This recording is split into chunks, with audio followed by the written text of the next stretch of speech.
Este segundo panel lleva por título Las bases sociales de la construcción de los liderazgos políticos.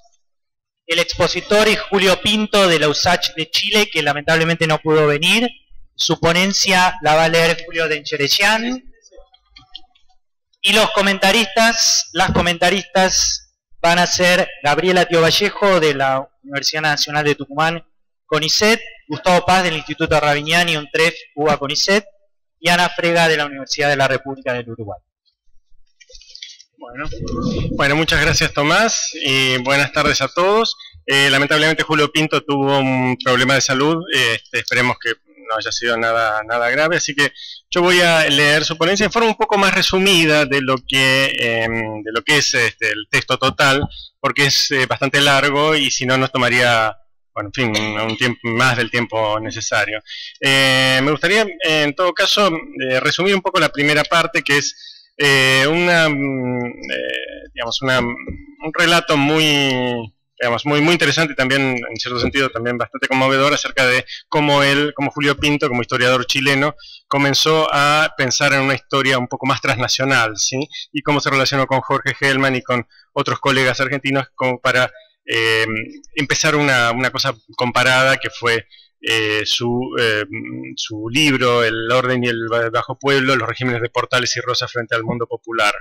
Es decir, toda esa parte me voy a permitir pasarla por alto, más que nada porque es una cosa muy de él y yo en cierto sentido estaría sobrepasándome si la leyera. Vamos a pasar entonces a la parte que él denominó el problema, ¿sí? Que es lo que él rescata de toda esa aventura que inició hace alrededor de 10 años y que lo llevó a interactuar con gente de este lado de la cordillera y por supuesto de otros países también. La ruptura del sistema colonial español obligó a los grupos dominantes sucesores a implementar un nuevo orden hegemónico, capaz de recomponer una convivencia política y social seriamente sacudida por las guerras de independencia. Contrariamente a lo que la historiografía sostuvo por largo tiempo, este desafío también involucró a los sectores populares, movilizados política y militarmente por las guerras, galvanizados por las fracturas de las jerarquías tradicionales e interpelados por un ideario republicano que radicaba la soberanía en el pueblo, concepto que, al menos potencialmente, podía también incluirlos dentro de sus límites. Seriamente divididos entre ellos mismos, los grupos dirigentes a menudo debieron negociar alianzas u ofrecer beneficios a actores populares que podían servirles de refuerzo, y en cualquier caso no podían ignorar a esa mayoría plebeya, que debía ser convencida, como dice el Escudo de Chile, por la razón o la fuerza.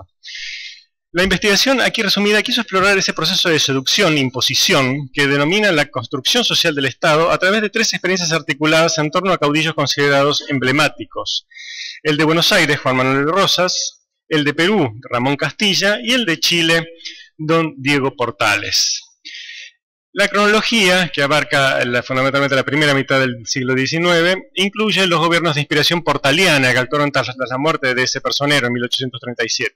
Enfrentados a una común tarea de restauración o construcción de un orden hegemónico operativo, los sectores políticos sociales identificados con esos liderazgos debieron lidiar con estructuras sociales y actores populares muy diferentes, lo que desembocó en estrategias también diferentes y a veces opuestas de interlocución.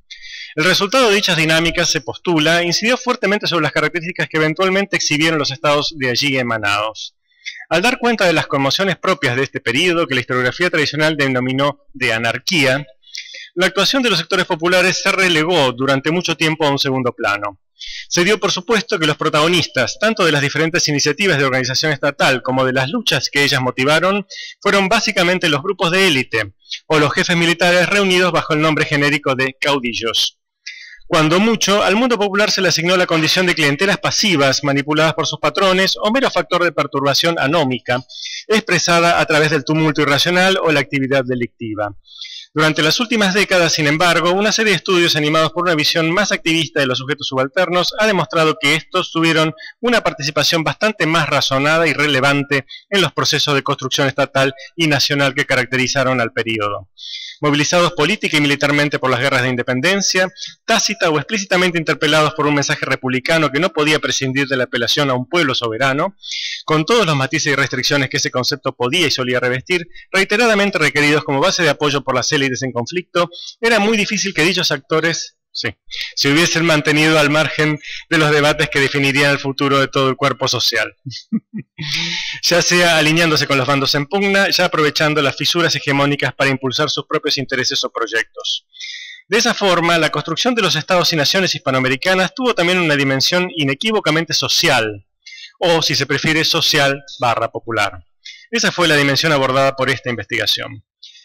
Para hacerlo, el foco analítico se instaló fundamentalmente en los grupos o élites empeñados en iniciativas de construcción estatal y en las dinámicas que a partir de allí se entablaron con el bajo pueblo. En tal sentido, no se adoptó una perspectiva propiamente subalternista, en que el énfasis recayese de manera prioritaria en las posturas o acciones de estos últimos sujetos, sino más bien en la dimensión receptiva o reactiva que exhibieron frente a los llamados o imposiciones emanados desde arriba. Esta opción no obedece ciertamente a una disposición negativa frente a dicho paradigma, ni menos a una subvaloración de las autonomías populares. Sin embargo, en la medida en que una parte mayoritaria de los estudios que durante los últimos años han explorado la política plebeya asume esa mirada, y pareció que un desplazamiento del lente hacia los grupos dominantes en su dialéctica con el mundo popular podría resultar más novedosa o por lo menos menos transitada. A final de cuentas, fue en torno a esas iniciativas, intervenidas mayor o menormente por diálogos o pugnas plebeyas, que los estados realmente existentes de América Latina terminaron por estructurarse. El otro factor de innovación que orientó este trabajo fue el abordaje intencionado y sistemáticamente comparativo. Mucho se ha debatido últimamente sobre la validez de emprender este tipo de ejercicios en nuestra disciplina, orgullosa de su sensibilidad frente a lo particular y escéptica por naturaleza frente a cualquier tentativa de reducir la riqueza de los procesos históricos a fórmulas generales u homogeneidades rígidas, modelos. En ese sentido, debe aclararse que no se trató aquí de establecer leyes generales que apuntasen a uniformar procesos tan complejos, variados y multifacéticos como lo fueron los de la construcción de órdenes políticos en la posindependencia, sino de, a partir de ciertas analogías observables, fijar el lente tanto en lo similar como en lo diferente, para desde allí elaborar un análisis más matizado de cada uno de los casos tratados. Dicho de otra forma, lo que se procuró fue rescatar tanto lo propio como lo compartido, por cierto que en torno a coordenadas iniciales seleccionadas en función de sus potencialidades analíticas, para luego aventurar algunas hipótesis que dieran cuenta de lo uno tanto como de lo otro. No se aspiró, por tanto, a levantar una suerte de matriz explicativa a priori que ahorrase el ineludible estudio caso a caso. En ese contexto, lo que este trabajo se propuso fue abordar en clave comparativa la construcción social del Estado en tres espacios sudamericanos con pasados coloniales, estructuras socioeconómicas y bases étnico-culturales muy diferentes. Es decir, un antiguo asiento virreinal territorialmente fragmentado con amplia mayoría indígena, una sociedad nueva de frontera con fuerte movilidad socioterritorial y conexión directa a los mercados atlánticos en expansión, una antigua y bastante aislada frontera militar de mayoría mestiza y marcada estratificación social en torno al latifundio. Espacios, sin embargo, igualmente sometidos a los embates del colapso hegemónico y los desafíos de la reconstrucción política. Siendo esto último el elemento propiamente unificador por encima de las muchas diferencias, la clave analítica que atraviesa el estudio es la búsqueda del orden, encarnada en liderazgos caudillescos que, en medio de intensas pugnas intraélite, dieron los primeros pasos hacia la constitución de estados más o menos funcionales. Y dentro de esa búsqueda, segundo punto de convergencia analítica, la obligación de lidiar con mayorías subalternas que, por las conmociones y rupturas ocasionadas por las guerras de independencia, simplemente no se podían ignorar. A partir de esa doble sintonía, que es lo que hace posible la comparación, se procuró identificar las estrategias aplicadas para lograr la anhelada legitimación, la construcción social del Estado propiamente tal y los resultados finalmente obtenidos, ámbitos donde, como era previsible, vuelven a asomar las diferencias. Como hipótesis articuladora de la investigación, se propuso que las élites, herederas directas de jerarquías coloniales a las que no estaban dispuestas a renunciar, pactaron con los grupos plebeyos más por razones de necesidad que de convicción, y que por tanto su grado de apertura hacia dichas alianzas fue directamente proporcional a su propia cohesión interna y a su control efectivo sobre las sociedades en disputa. Dicho de otra forma, unos grupos dirigentes más fracturados y con menos legitimidad tradicional se habrían visto obligados a invocar estrategias heterodoxas para afianzarse en el poder, incluso si ello arriesgase a horadar, aunque solo fuese transitoriamente, las insubordinaciones ancestrales. Los actores subalternos, por su parte, habrían logrado sacar mayor o menor partido de esa interpelación en función de sus propios grados de autonomía y movilización política, derivados de las estructuras coloniales o de su participación en las guerras de independencia. Antes de internarse en dicho análisis, vale la pena detenerse someramente en las referencias metodológicas que ayudaron a construirlo. Precaución especialmente imperativa cuando se pretende hacer dialogar historiografías nacionales diferentes y cuando se ha procurado hacerlo desde un horizonte de generalización que, como se dijo, no siempre acomoda a los cultores de nuestra disciplina. A diferencia de los latinoamericanistas de otras latitudes, quienes desde su perspectiva extrarregional han tenido mayor inclinación a mirar al continente en su conjunto, la historiografía propiamente latinoamericana ha desarrollado poco los estudios comparados. Esto no obedece necesariamente a falta de voluntad o a nacionalismos incorregibles, sino a una comprensible timidez para incursionar responsablemente en realidades menos conocidas o en contextos que no se manejan en toda su matizada complejidad. Por tal razón, los esfuerzos de carácter comparativo que se han emprendido en nuestros países suelen ser obras colectivas que reúnen investigaciones en que cada autor o autora aporta su propio conocimiento especializado, es decir, nacional, en torno a una problemática común, dejando a los y las lectoras la tarea de integración final. Se trata, por cierto, de iniciativas valiosas que igualmente inducen a una reflexión que traspasa las barreras nacionales y reconoce elementos de convergencia. Pero ellas no reemplazan una mirada que identifique de manera sistemática y combinada las semejanzas y por reflejo también las diferencias entre experiencias históricas potencialmente equiparables. Que apunte, en otras palabras, hacia una historiografía que sea algo más que la sumatoria de procesos nacionales paralelos y que alcance un estatuto verdaderamente transfronterizo. Este propósito de incursionar en la historia comparativa puede sonar disonante frente a las tendencias transnacionales que se han ido instalando últimamente en la historiografía latinoamericanista, particularmente en aquella producida desde el hemisferio norte. Busca esta corriente cuestionar lo que la historiadora estadounidense Barbara Weinstein, en un reciente balance de esa propuesta, ha denominado el dominio de la nación como el sujeto o la categoría organizadora de las narrativas históricas, destacando en cambio la alta permeabilidad de las fronteras y la intensa circulación de cuerpos, ideas y objetos de consumo, y por ende cuestionando la viabilidad de establecer comparaciones legítimas o útiles, especialmente entre naciones. También adolecería el ejercicio comparativo desde esta visión crítica de una tendencia inexorable a congelar o rigidizar los casos, puestos en paralelo, diluyendo la noción de la historia como procesos siempre cambiantes y con límites sistemáticamente inestables y mal definidos. Como es evidente, algunas de estas impugnaciones no carecen de fundamento y toda actividad comparativa efectivamente implica el riesgo de violentar las particularidades que caracterizan a cualquier proceso histórico. Sin embargo, el autor de este trabajo abriga la convicción de que las sociedades latinoamericanas sí comparten experiencias que, sin ser idénticas, tienen suficientes elementos comunes como para extraer perspectivas útiles para efectos de comprensión histórica y política. Por otra parte, en lo que concierne a este ejercicio en particular, los ejes de comparación no son naciones preconstituidas y eternas en el tiempo, caracterización especialmente inapropiada para el Buenos Aires rosista, sino más bien, como se dijo, tentativas de ordenamiento político y social emanadas de sectores dirigentes enfrentados a una disyuntiva objetivamente compartida, el colapso del orden colonial hispanoamericano, con toda su secuela de convulsiones y fracturas internas. Como se argumentó antes en el libro que aquí se resume, tanto el diagnóstico como las fórmulas de disolución elaboradas por estos grupos coincidieron en varios aspectos fundamentales, pero también divergieron en otros, entre ellos precisamente el que articula este estudio, su disposición frente a las clases populares, haciéndose unos y otros más visibles justamente a partir de su puesta en paralelo. Es en ese sentido que se piensa en este y en muchos otros casos que el análisis comparativo no necesariamente entre naciones, sino más bien entre procesos, conserva tanto su utilidad como su legitimidad. Desde la ciencia política y la sociología, disciplinas bastante menos reacias a incursionar en este tipo de enfoque, los últimos años han sido testigos de una interesante sucesión de estudios comparativos sobre la formación de los estados latinoamericanos durante el siglo XIX, la que aporta valiosas referencias para el análisis que aquí se desarrolla.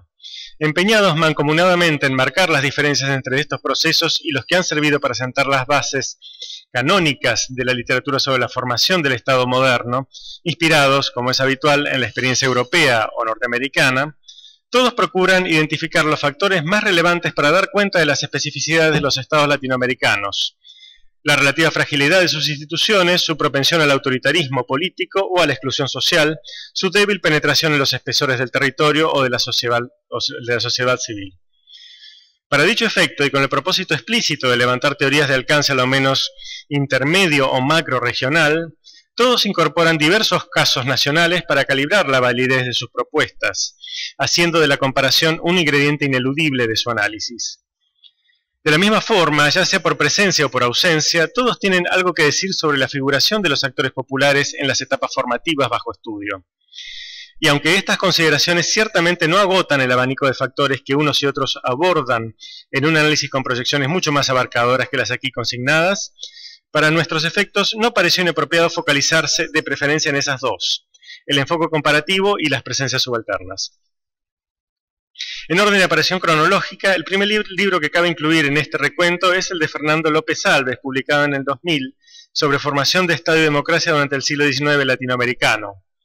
Se correlacionan allí las modalidades de resolución de conflictos y su impacto sobre los repertorios de acción colectiva,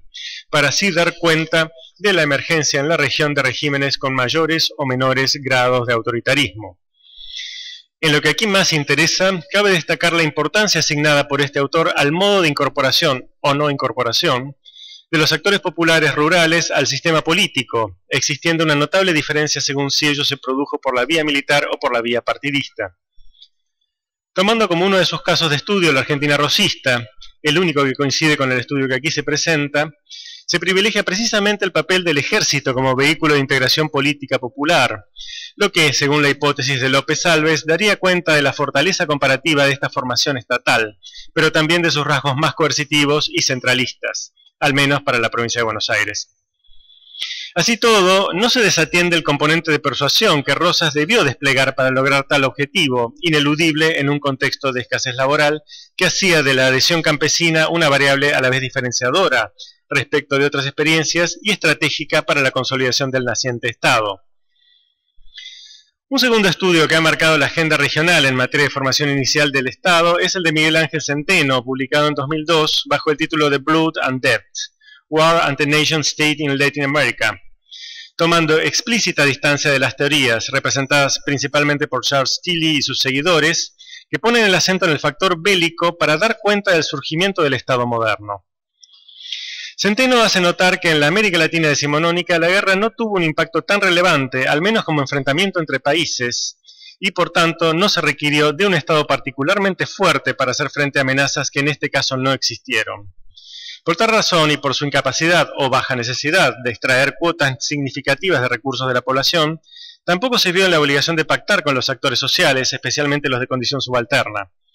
Dicho en sus propias palabras, el Estado no tenía necesidad de la población, ni como soldados, ni como futuros trabajadores, y podía en consecuencia permitirse excluirla. El Estado y las élites dominantes en casi todos los países de la región parecían preferir las poblaciones pasivas. Aún más, el constante peligro de conmoción interna que significaban las clases subalternas en un contexto atravesado por fracturas de todo tipo, sociales, étnicas, regionales, muy superior a cualquier eventual amenaza de origen externo, hacía altamente peligroso promover su movilización política o militar. El temor al enemigo interno impidió la consolidación de la autoridad, la elaboración de una mitología nacionalista de amplio alcance y la incorporación de proporciones importantes de la población en el aparato militar. De esta forma, y aunque reconoce gradaciones dentro de la fragilidad general que atribuye a los estados latinoamericanos decimonónicos y su consiguiente exclusión de los sectores plebeyos, la propuesta de Centeno en general no transita por las condenadas que este estudio eligió priorizar. Otro estudio que subraya el carácter excluyente de los estados latinoamericanos emergentes, pero que sí otorga a las relaciones laborales, serviles o no serviles, un lugar determinante en el éxito o fracaso de tales esfuerzos, es el del Marcus J. Kurtz, publicado en el año 2013 con el título de Latin American State Building in Comparative Perspective. La preocupación fundamental de este autor es determinar los factores que incidieron en la capacidad de construir un Estado eficaz, o más directamente, qué hace a los Estados fuertes o débiles en términos de su capacidad para administrar funciones básicas, imponer políticas públicas centrales y regular las conductas privadas. A diferencia de las dos obras antes mencionadas, la de Kurz no pretende explorar las diferencias entre América Latina y los paradigmas de origen europeo, sino más bien las que se perciben al interior mismo de nuestro continente. Abarca también un marco temporal más amplio, que incluye lo que él denomina los dos momentos críticos de nuestra construcción estatal. El periodo inmediatamente posterior a la independencia, en el cual se habrían establecido trayectorias diferenciadas entre países, y las décadas iniciales del siglo XX, el periodo de la cuestión social, cuando se enfrentó el dilema de incorporar masivamente los sectores populares en la institucionalidad política. Su tesis central para la temporalidad y los objetivos que conciernen este estudio es que la prevalencia de relaciones laborales serviles impidió la formación de aparatos estatales fuertes, por cuanto las élites locales no se atrevían a delegar en un actor distante, el Estado, el control de un orden social irremediablemente amagado por esa contradicción fundamental, y por lo mismo expuesto a estallidos de insurgencia popular. De esa forma, en los casos de Chile y Argentina, donde él, por supuesto, algo discutible, regían, según él, regían formas más libres de trabajo, la formación inicial del Estado habría enfrentado menores obstáculos, en tanto que en el Perú, caracterizado por la supervivencia de prácticas laborales coactivas, la esclavitud y la posterior servidumbre china en la costa, el trabajo semiservil en la sierra indígena, este proceso se habría visto entrampado por una economía política que fomentaba el localismo de las élites y su hostilidad hacia una mayor injerencia de la autoridad central. Un último intento de teorizar la formación de los estados latinoamericanos que vale la pena mencionar es el de Hillel David Sofer, publicado en 2015 con el título de State Building in Latin America. Este autor comparte el impulso de Marcus Kurz de correlacionar inversamente la capacidad de penetración y control estatal con la autonomía de las élites locales. Para que emergiera un Estado más efectivo, plantea, se requería de una burocracia más sensible a los dictámenes del poder central y menos dependiente de las élites locales, como habría ocurrido en Chile, uno de los 4 casos en los que profundiza. En cambio, allí donde el Estado naciente optó por delegar sus funciones administrativas en dichas élites, el caso del Perú antes de la Guerra del Pacífico o el de Colombia, el resultado fue una capacidad de intervención estatal definida en términos de alcance territorial y aptitud para implementar políticas hasta el nivel local mucho más menguada. Configurando así un campo de fuerzas en que los papeles fundamentales son desempeñados por el Estado central y las élites locales, el protagonismo de los sectores populares no ocupa un lugar muy relevante en el análisis. Este juicio no se hace necesariamente extensivo a las décadas inmediatamente posteriores a la independencia, donde dichos protagonismos sí habrían contribuido a alimentar el desorden reinante. Sin embargo, Sofer sostiene explícitamente que el restablecimiento del orden fue un requisito previo para el despliegue de proyectos de formación estatal, por lo que la pacificación del mundo plebeyo pasa a ser una condición de posibilidad más que un componente activo de dichos proyectos. En tal contexto, el marco temporal y temático de su estudio queda un tanto desplazado.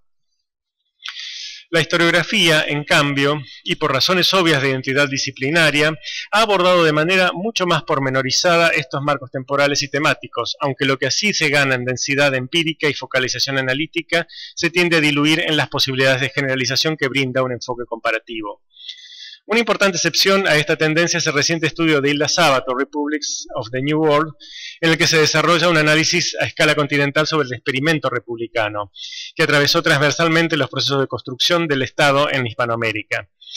Se reconoce allí explícitamente el aporte de los actores plebeyos a tales experimentos, ya sea en clave de figuración autónoma o de adhesión a propuestas emanadas desde las clases dirigentes, alternativas que comparecen profusamente a lo largo de la investigación que aquí se resume.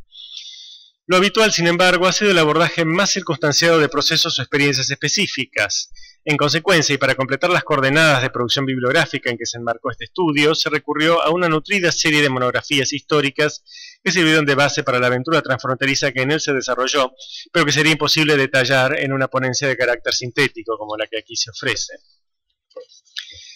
Antes de concluir, cabe reiterar 2 grandes consideraciones sobre el carácter y propósitos del ejercicio realizado y sobre su alcance y limitaciones.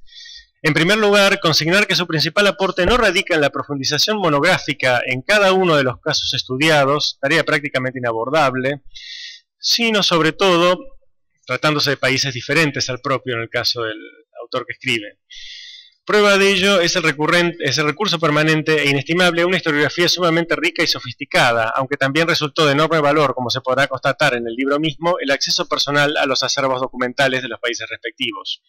En todo caso, y como se ha dicho repetidamente, el principal sentido de este proyecto no era abundar en la producción de historias nacionales. Muy por el contrario, Cualquier mérito que esta indagación pudo tener se situó más bien en el ejercicio comparativo mismo y en las posibilidades que éste brindó desde una perspectiva integrada, la del autor, para buscar puntos de contacto y divergencia que nos ayuden a conocer mejor nuestras historias comunes y a sustentar una visión más auténticamente latinoamericanista. Los resultados. El libro Caudillos y Plebeyos pasó revista a las estrategias de reconfiguración hegemónica desplegadas por tres liderazgos políticos, caudillismos, sudamericanos durante la etapa postindependentista, con especial énfasis en su interlocución con el mundo popular. Como se dijo antes, el colapso del orden colonial fragmentó a los grupos de élite y resquebrajó las jerarquías estructuradas durante casi 3 siglos, lo que derivó en periodos más o menos prolongados, según los diversos casos, de conmoción política y guerra civil. Amparados en el debilitamiento de las relaciones de dominación y en su valor estratégico como apoyo político y militar para los diversos bandos en pugna, los actores plebeyos disfrutaron durante esta etapa de cuotas de libertad y protagonismo muy inusuales en los tiempos anteriores y por venir, las que se convirtieron por sí mismas en un componente adicional de la generalizada crisis hegemónica. Apremiados por devolver a esos actores a su debida obediencia, pero a la vez necesitados de su ayuda, particularmente imperativa bajo un régimen de legitimidad que se apoyaba en nociones republicanas de soberanía popular, los liderazgos o caudillismos emergentes se vieron enfrentados a un dilema de muy trabajosa y dilatada resolución. Las diversas formas en que lo enfrentaron es lo que en este estudio se ha denominado la construcción social del Estado. Antes de resumir las modalidades bajo las que se desenvolvió concretamente este proceso en los 3 casos estudiados, vale la pena recordar que en todos ellos se está en presencia de un Estado muy incipiente, tanto en términos materiales como simbólicos. Prácticamente inexistentes en un comienzo, los nacientes estados fueron imponiéndose de manera muy precaria y con permanentes altibajos sobre un escenario muy convulsionado por las disidencias patricias y plebeyas y muy acotado por la penuria fiscal de las primeras décadas de vida independiente. Fue solo muy de a poco y en la medida en que el restablecimiento, aunque fuese preliminar, del orden hizo posible el inicio de los respectivos ciclos exportadores, que los liderazgos estudiados pudieron siquiera proponerse objetivos políticos más ambiciosos. En tal virtud, muchas de las medidas de intervención plebeya que en este trabajo se ha consignado, incluyendo las del orden policial o represivo, solían expresarse más en el plano de las voluntades que en el de las realizaciones concretas, más en lo que se proyectaba que en lo que se estaba en condiciones de ejecutar. Así todo, ellas permiten a lo menos bosquejar los sentidos en que dichos liderazgos quisieron orientar sus acciones hacia el mundo subalterno. Como se plantea a lo largo del libro, a partir de un objetivo compartido, la restauración del orden por medio de un nuevo pacto hegemónico, que en todo caso no vulnerase las jerarquías fundamentales, los 3 regímenes analizados desplegaron estrategias bastante diferentes en sus tratativas con el mundo popular. En el caso chileno, lo que prevaleció fue una práctica más autoritaria y excluyente, sumada a un deseo más explícito de transformación cultural de los sectores plebeyos, el pueblo deseado. A primera vista, este libreto parece haberse impuesto con bastante éxito, pero solo en un sentido superficial. Por abajo, los sujetos así interpelados mantuvieron una efervescencia expresada de manera permanente a través del desorden y el delito, y ocasionalmente, cada vez que se les presentó la ocasión, mediante el motín social o el involucramiento en las grandes convulsiones políticas de la época. Hacia el final del ciclo portaliano, bajo la presidencia de Manuel Montt, entre 1851 y 1861, un Estado fortalecido por el auge exportador y la pacificación relativa de las pugnas intraélite, logró afirmarse mejor como garante del orden, pero sin renunciar a cuotas importantes de represión política y social, es decir, sin lograr un orden propiamente hegemónico, como lo demuestra la cruenta guerra civil de 1859, con que el último presidente portaliano se despidió de su cargo. En el caso de Juan Manuel de Rosas, la disposición que prevaleció fue más dialogante e inclusiva, aunque ciertamente sin dejar de lado la represión, cada vez que la necesidad se hizo patente. De hecho, la fisonomía global del régimen rosista en materia de construcción social del Estado resulta ser esencialmente bifronte, a la vez populista y represiva, o lisa y llanamente populista, para quienes sostienen que esa forma de organizar la gobernabilidad forzosamente contiene ambas dimensiones. Cabe también agregar, a modo de elemento diferenciador respecto de los otros casos estudiados, que el rosismo no pretendió modificar significativamente las coordenadas culturales en las que se desenvolvía la subalternidad rioplatense, lo que seguramente contribuyó a afianzar su alianza populista. Nacida de una situación particularmente precaria en términos de restauración del orden, esta estrategia transitó desde etapas de mayor dependencia de los apoyos plebeyos y por tanto de mayor condescendencia a su respecto, hacia otras de mayor consolidación en que dichos apoyos se hicieron más prescindibles y por tanto más propensos a la esclerosis. De esa forma, habiendo llegado al poder en gran medida gracias a ellos y habiéndose defendido en sus grandes momentos de crisis, 1833, 1838, 40, en base al mismo recurso, la derrota final del régimen se vio favorecida por una suerte de apatía popular emanada del ensimismamiento social del rosismo tardío. A juzgar por ese desenlace, y a diferencia del caso portaliano, parece ser que un gobierno como el de Rosas no podía sobrevivir sin la base plebeya que lo llevó al poder. A la postre, la construcción del Estado argentino se completó bajo la conducción de los liderazgos liberales que vencieron, a lo menos en términos ideológicos, en Caseros, y por lo mismo no tuvo mucho de social. En el caso peruano, lo que se percibe es una trayectoria hasta cierto punto intermedia entre los dos casos anteriores. Durante su primera etapa, el régimen de Castilla no exhibió un comportamiento particularmente sensible hacia los actores subalternos, salvo en aquellas instancias en que su propia supervivencia estaba en juego. Esta última consideración incluye a las mayorías indígenas, de las que se dependía tanto tributaria como militarmente, y a las plebes urbanas, sobre todo en coyunturas de fuerte movilización política y electoral. No incluyó, en cambio, a lo menos durante su primera presidencia, en 1845-1851, a la población afrodescendiente de la costa, un componente sustantivo de la cual siguió viviendo bajo régimen de esclavitud. A medida que la construcción estatal se fue consolidando, gracias sobre todo a la riqueza guanera, la estrategia castillista combinó el recurso a las alianzas plebeyas, que en gran medida le permitieron volver al poder en 1855 y sostenerse en él ante la gran rebelión político-regionalista de 1857-58, con un prurito ordenador que en definitiva se impuso sobre la sensibilidad social, como lo demuestra el giro conservador de su última presidencia constitucional, 1858-62.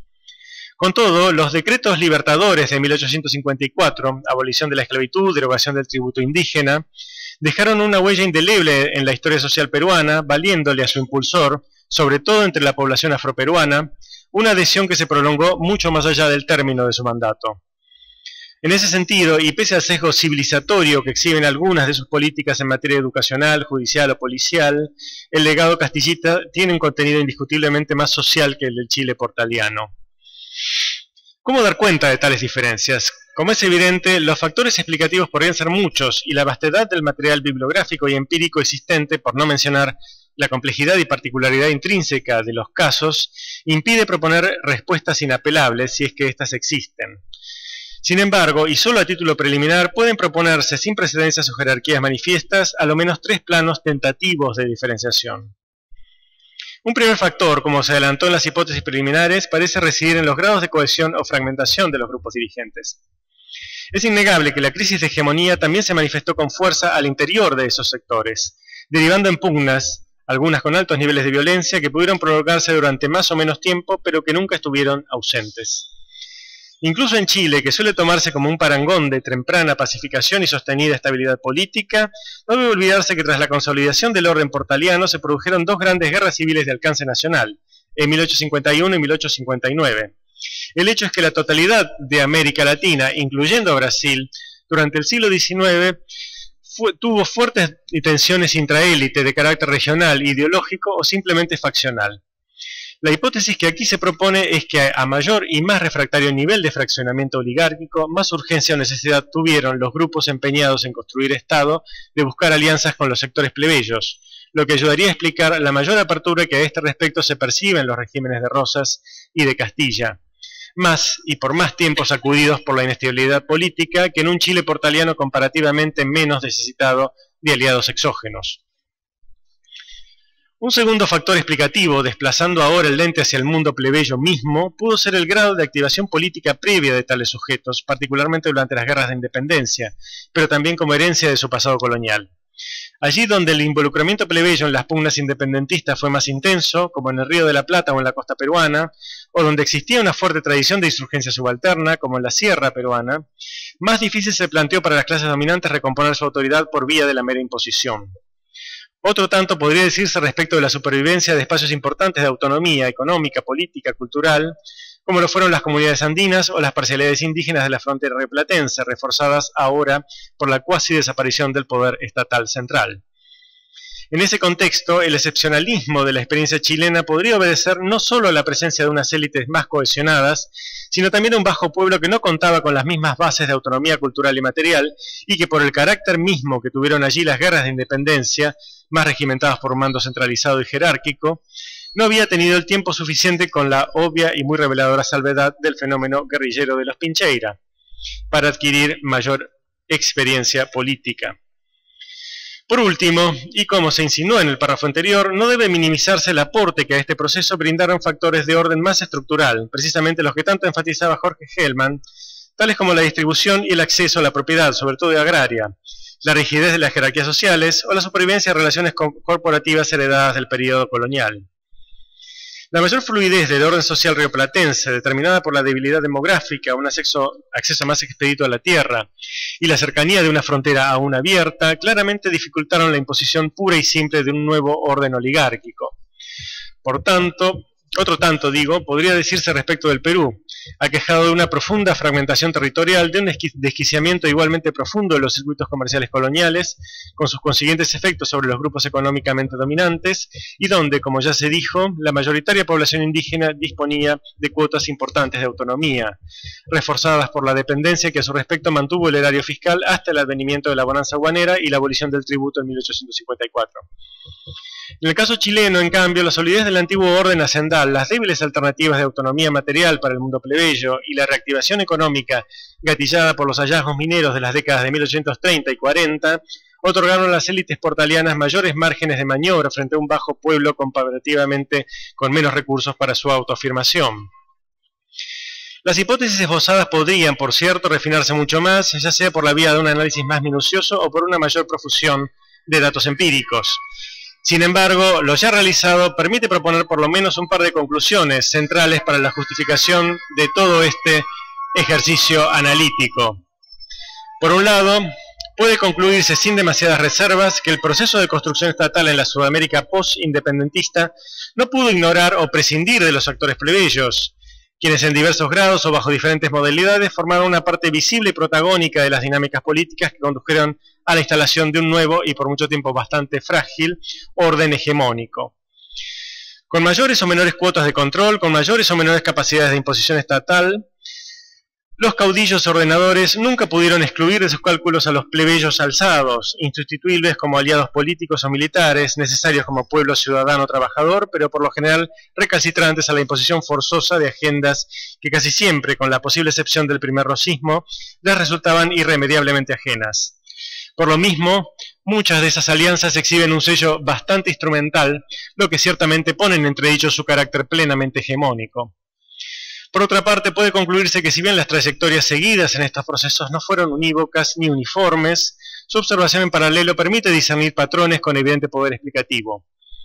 Las historias recorridas en este estudio, que durante el periodo estudiado ni siquiera pueden ser calificadas como nacionales, son evidentemente únicas y demasiado complejas como para reducirlas a esquemas invariables de inteligibilidad. Sin embargo, tanto lo que puede ser comparado como las diferencias exhibidas, los variados regímenes de interlocución con el bajo pueblo, aportan elementos útiles para comprender mejor el carácter de cada una de esas experiencias y sus proyecciones hacia procesos posteriores. No deja de ser sugerente, en este último sentido, que las trayectorias observadas tanto por el liberalismo argentino post-rosista como por el castillismo tardío, por no mencionar el civilismo post-castillista, hayan compartido tantos elementos con el sello civilizador y antipopular exhibido desde un comienzo por el orden portaliano, anunciador de los regímenes oligárquicos de fin de siglo. Un Estado más firmemente asentado, podría aventurarse, no tenía tanta necesidad de dialogar o negociar con grupos subalternos que jamás se pensó reconocer como iguales en ciudadanía. Con todo, y desde la perspectiva de estos últimos, la vivencia de relaciones más protagónicas y soberanas con el naciente poder republicano no debe de haber sido un patrimonio desdeñable, siempre útil como recurso de memoria o como horizonte de posibilidad. Si existió en el pasado, ¿por qué no podría recuperarse en el futuro? En suma, este estudio ha servido cuando menos para explorar las posibilidades analíticas brindadas por las agencias populares en diálogo con los grupos de poder y de la historia comparada como herramienta de razonamiento histórico. Y lo que en definitiva se puede concluir es que ambas resultan ser muy valiosas para adentrarse en las etapas iniciales recorridas por nuestros países durante su siempre inacabada reconstrucción social del Estado. O, dicho en términos más ambiciosos, que nuestras historias no son comprensibles sin el debido reconocimiento de sus protagonismos subalternos y sin la adopción de una mirada propiamente latinoamericana. Todo un desafío para el mejor cumplimiento de nuestra tarea historiográfica, tanto en lo disciplinar, es decir, en la elaboración de marcos analíticos más amplios, como político, o sea, la valorización de la historicidad popular y el relevamiento de una historia continental. Aunque solo fuera por eso, y como bien lo dijo y demostró Jorge Hellman a través de toda su obra, la aventura bien valió la pena. Muchas gracias.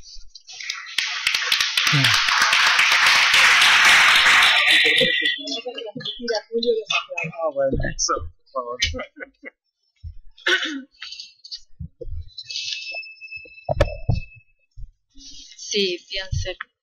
¿Me escuchan bien ahí? Porque tengo bastante mala voz. ¿Más cerca o más lejos? No entendí.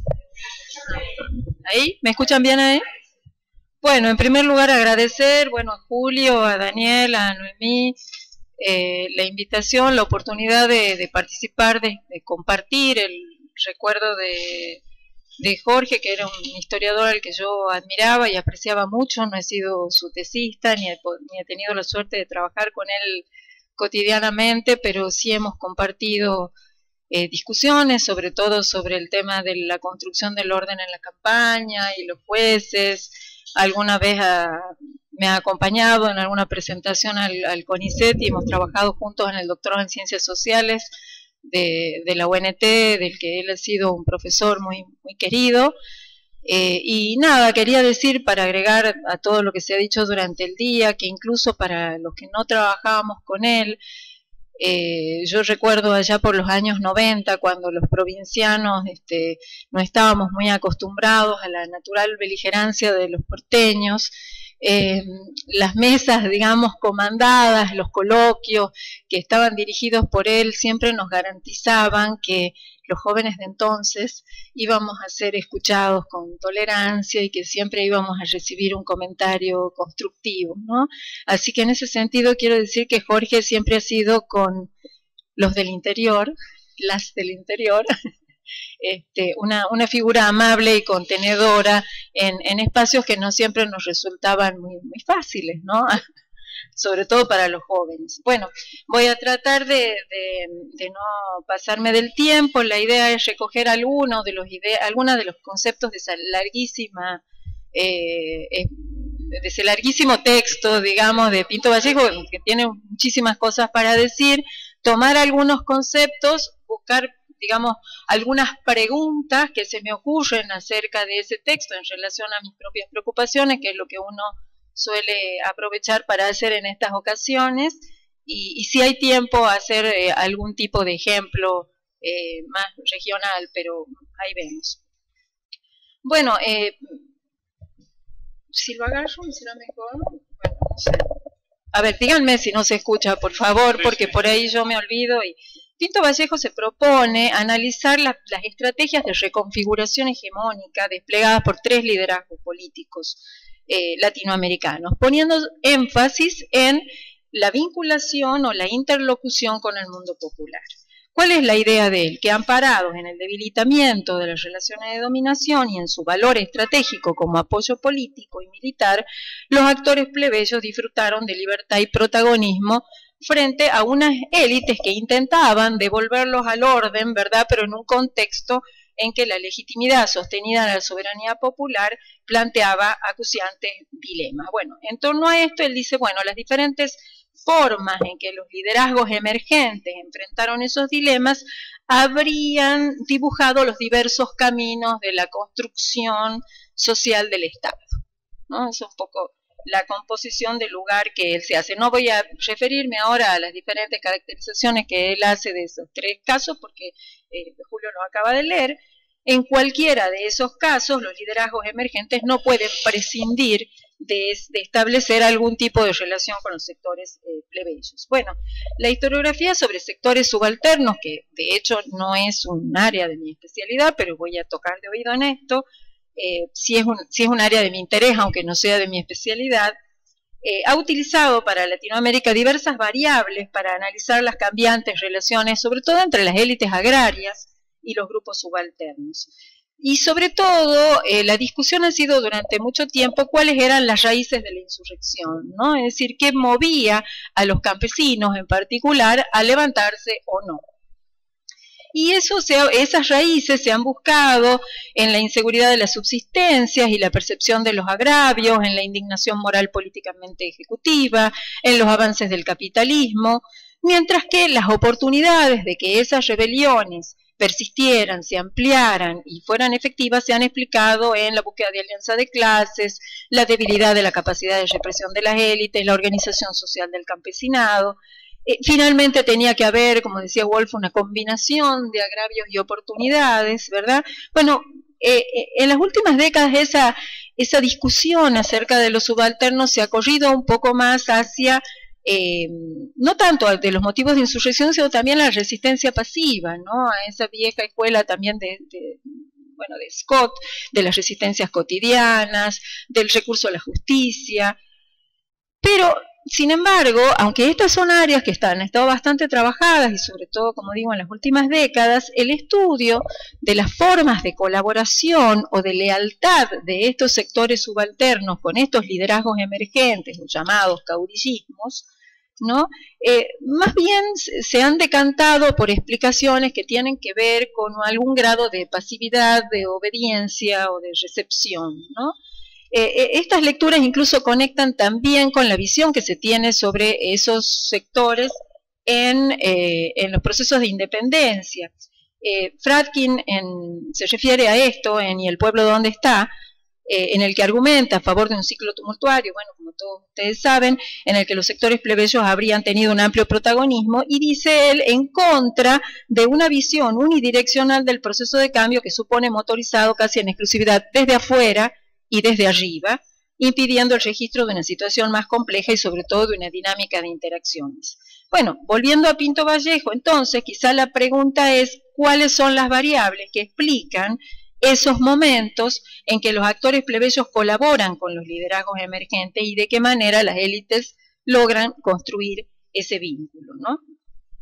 Es decir, de qué forma resolvieron esos liderazgos sus dilemas respecto de los grupos subalternos, nos lleva a la pregunta de cómo fue la construcción social del Estado, o yo lo diría en mis términos, cómo surgió una cultura de lo estatal en ese periodo, al menos si no vamos a hablar de construcción del Estado, porque estamos hablando de la década de los 30 y de los 40, ¿verdad? Bueno, la pregunta entonces es doble, del lado de los liderazgos emergentes, en el caso, ya estoy pensando más bien rioplatense, militarización y unanimismo, y del lado de los sectores subalternos, ¿qué sería? Una mezcla de imaginario jurisdiccional y ruptura de jerarquías. Bueno,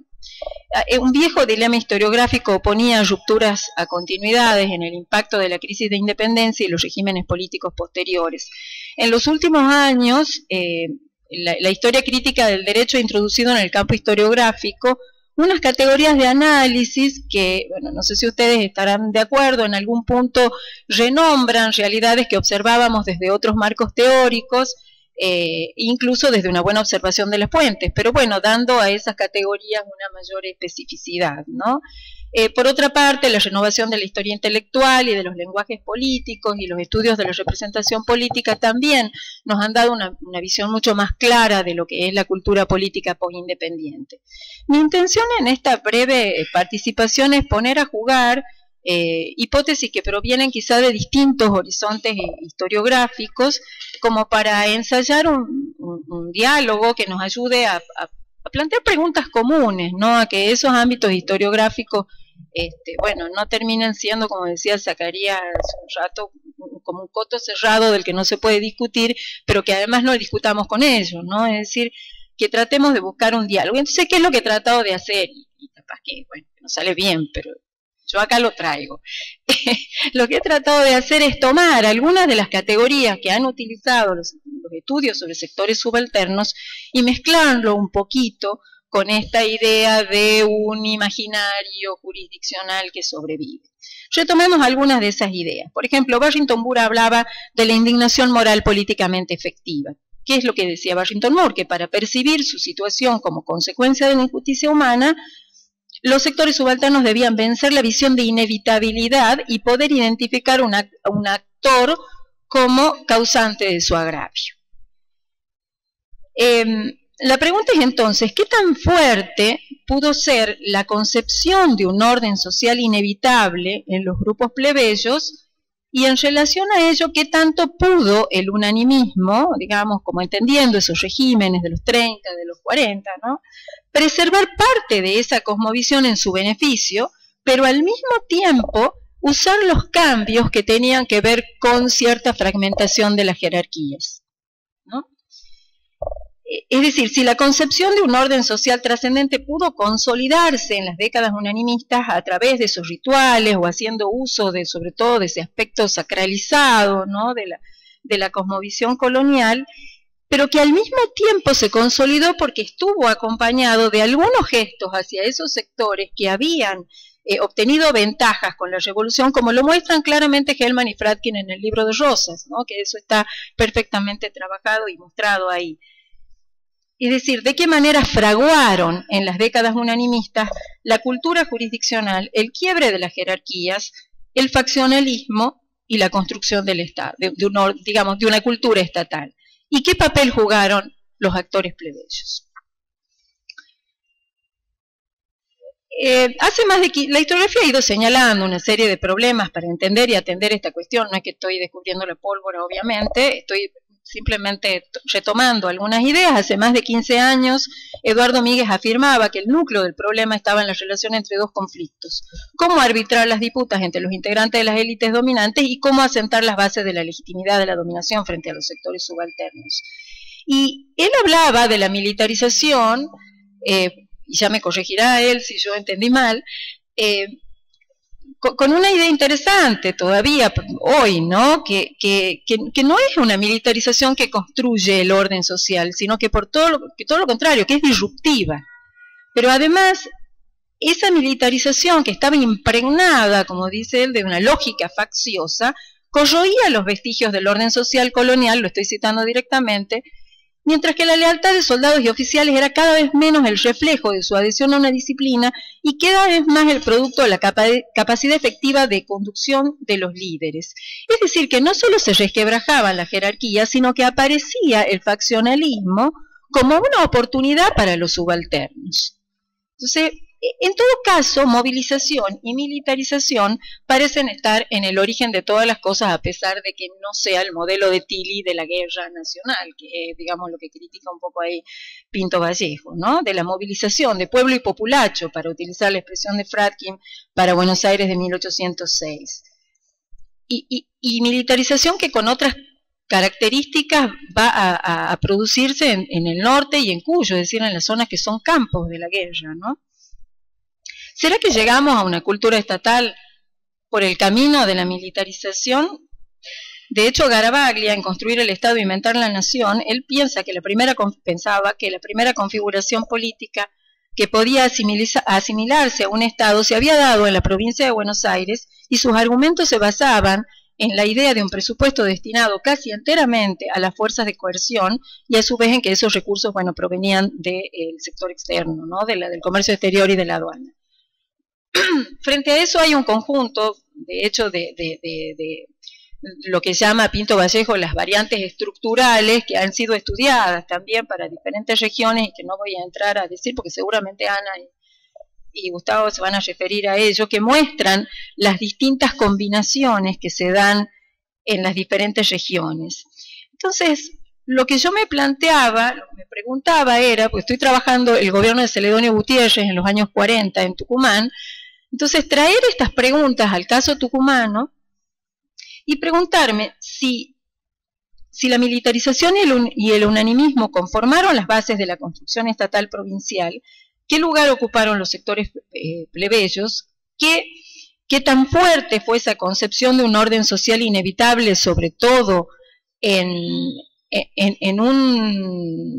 unos gobiernos que usaron los rituales y el discurso de la sacralización en forma muy fuerte. Esto lo ha visto Ana Wiley en una excelente tesis que lamentablemente todavía no está publicada, pero que espero que pronto lo sea,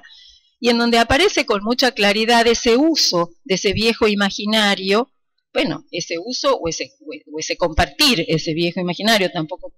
se lo puede ver solo desde un lado pragmático, pero combinado con esos gestos hacia los cambios que la revolución ha introducido indudablemente, ese dislocamiento de jerarquías, en las que yo creo que además el faccionalismo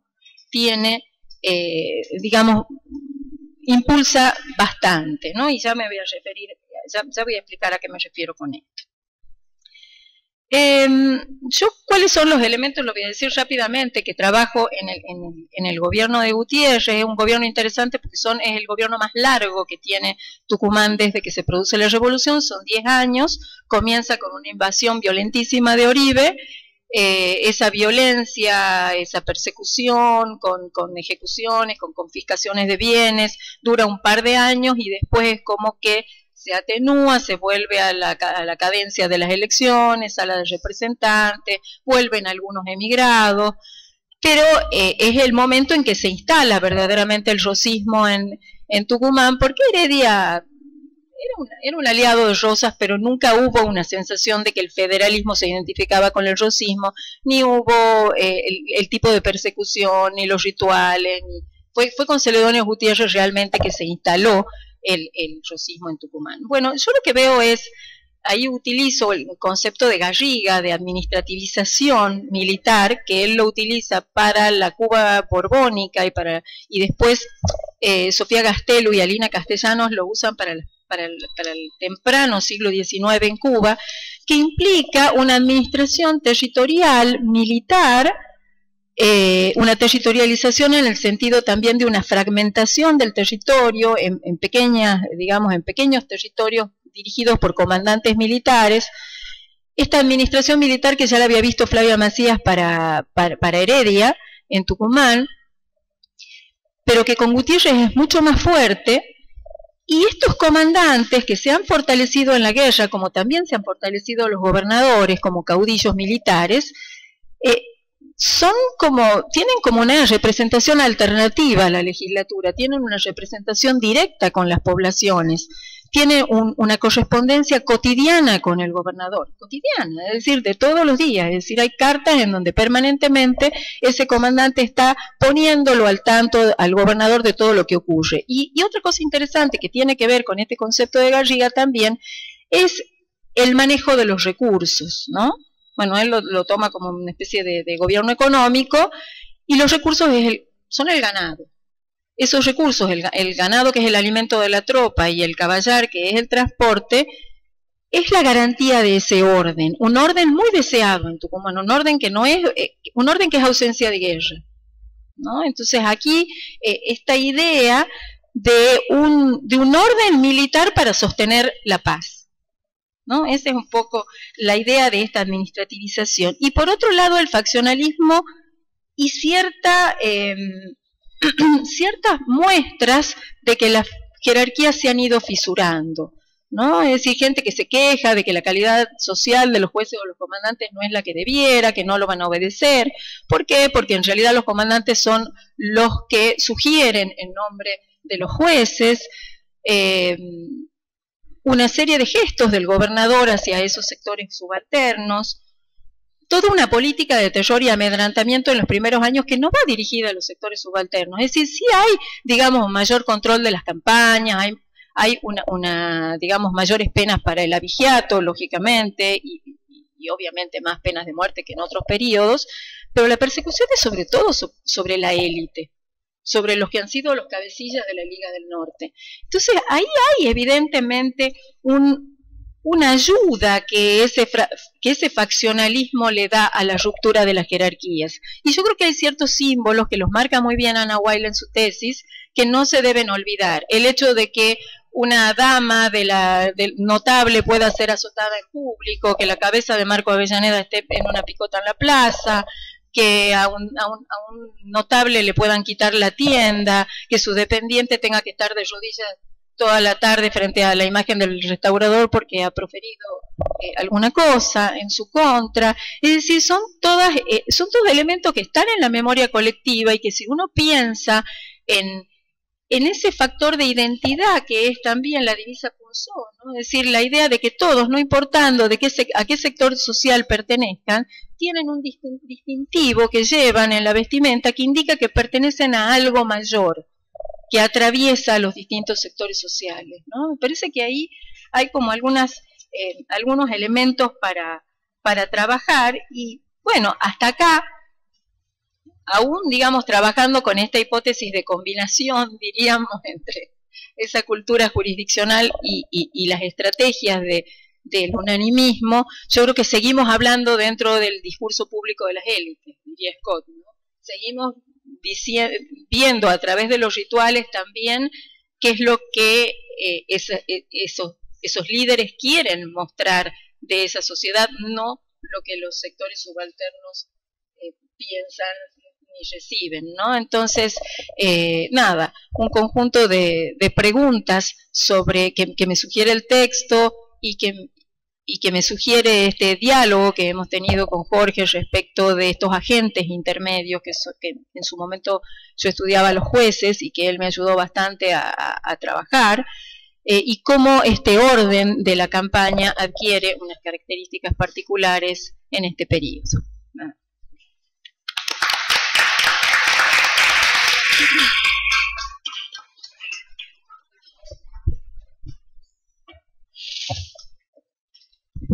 Bueno, ahora viene la prueba de si me oyen o no me oyen.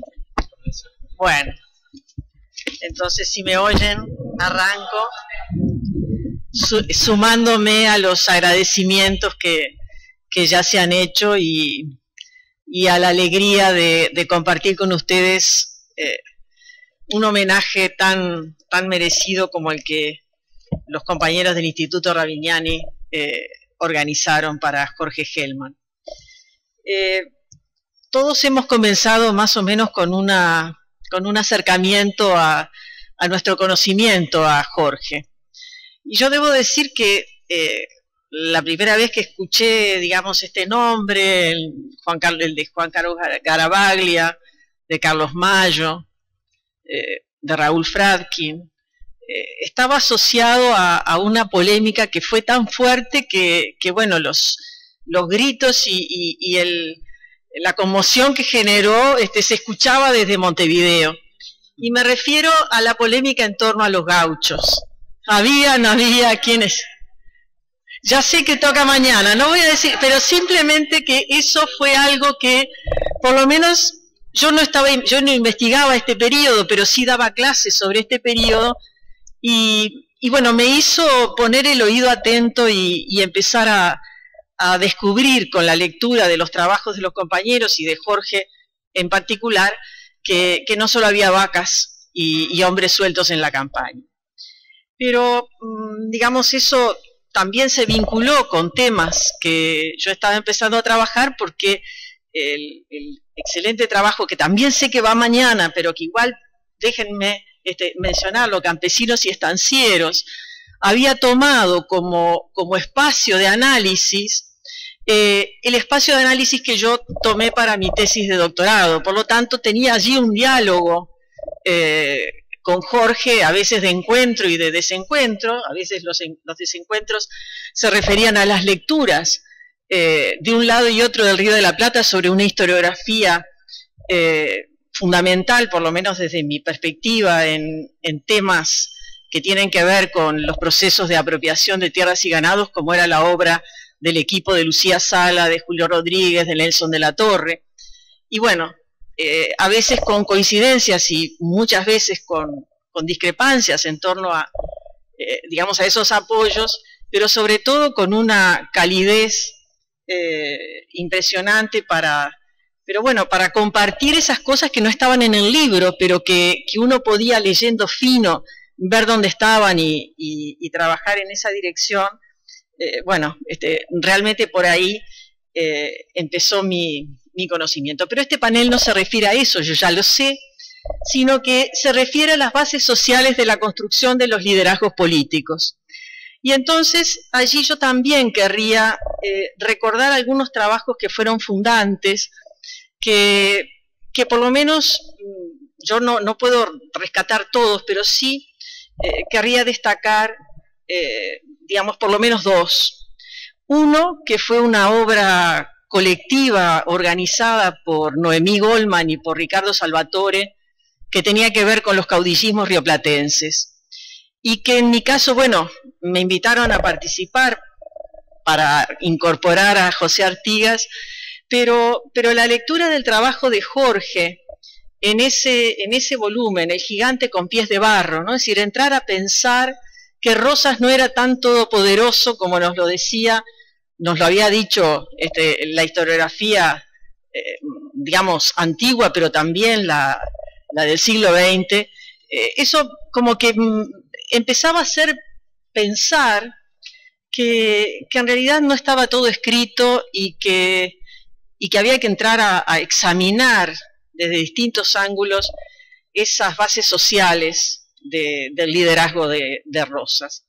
De esa época más o menos también quería destacar un artículo, Crisis y Reconstrucción del Orden en la Campaña de Buenos Aires, salió poquito después, uno es del 98 creo, de Caudillismos Rioplatenses, y el 2000 es este artículo, donde ahí empezábamos a ver que en realidad había todo un conjunto de personajes intermedios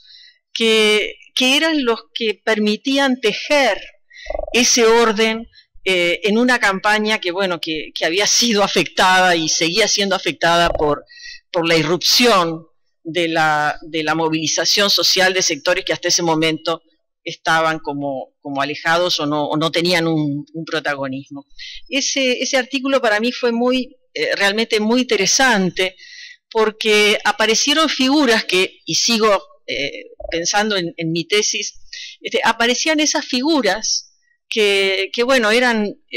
pulperos o eran pequeños hacendados y que en general eran articuladores y generaban a través de sus cargos, en el caso de la campaña de Buenos Aires, los jueces de paz, pero en el caso de la Banda Oriental, fundamentalmente como alcaldes territoriales, estos que estaban como, bueno, ayudando a estructurar un poco el orden en esa campaña que había sido sacudida y seguía siendo sacudida por los ecos de la revolución. Entonces, en ese texto, cuando se retomaba lo que yo ya había empezado a leer en El gigante con pies de barro, en torno a cuáles eran estos movimientos que debían darse para construir un orden social que pudiera ser, digamos, acorde con los intereses, bueno, de estos sectores que se iban consolidando como sectores de poder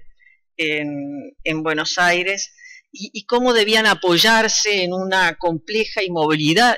movilizada sociedad donde los sectores plebeyos habían cobrado un papel realmente relevante. O sea que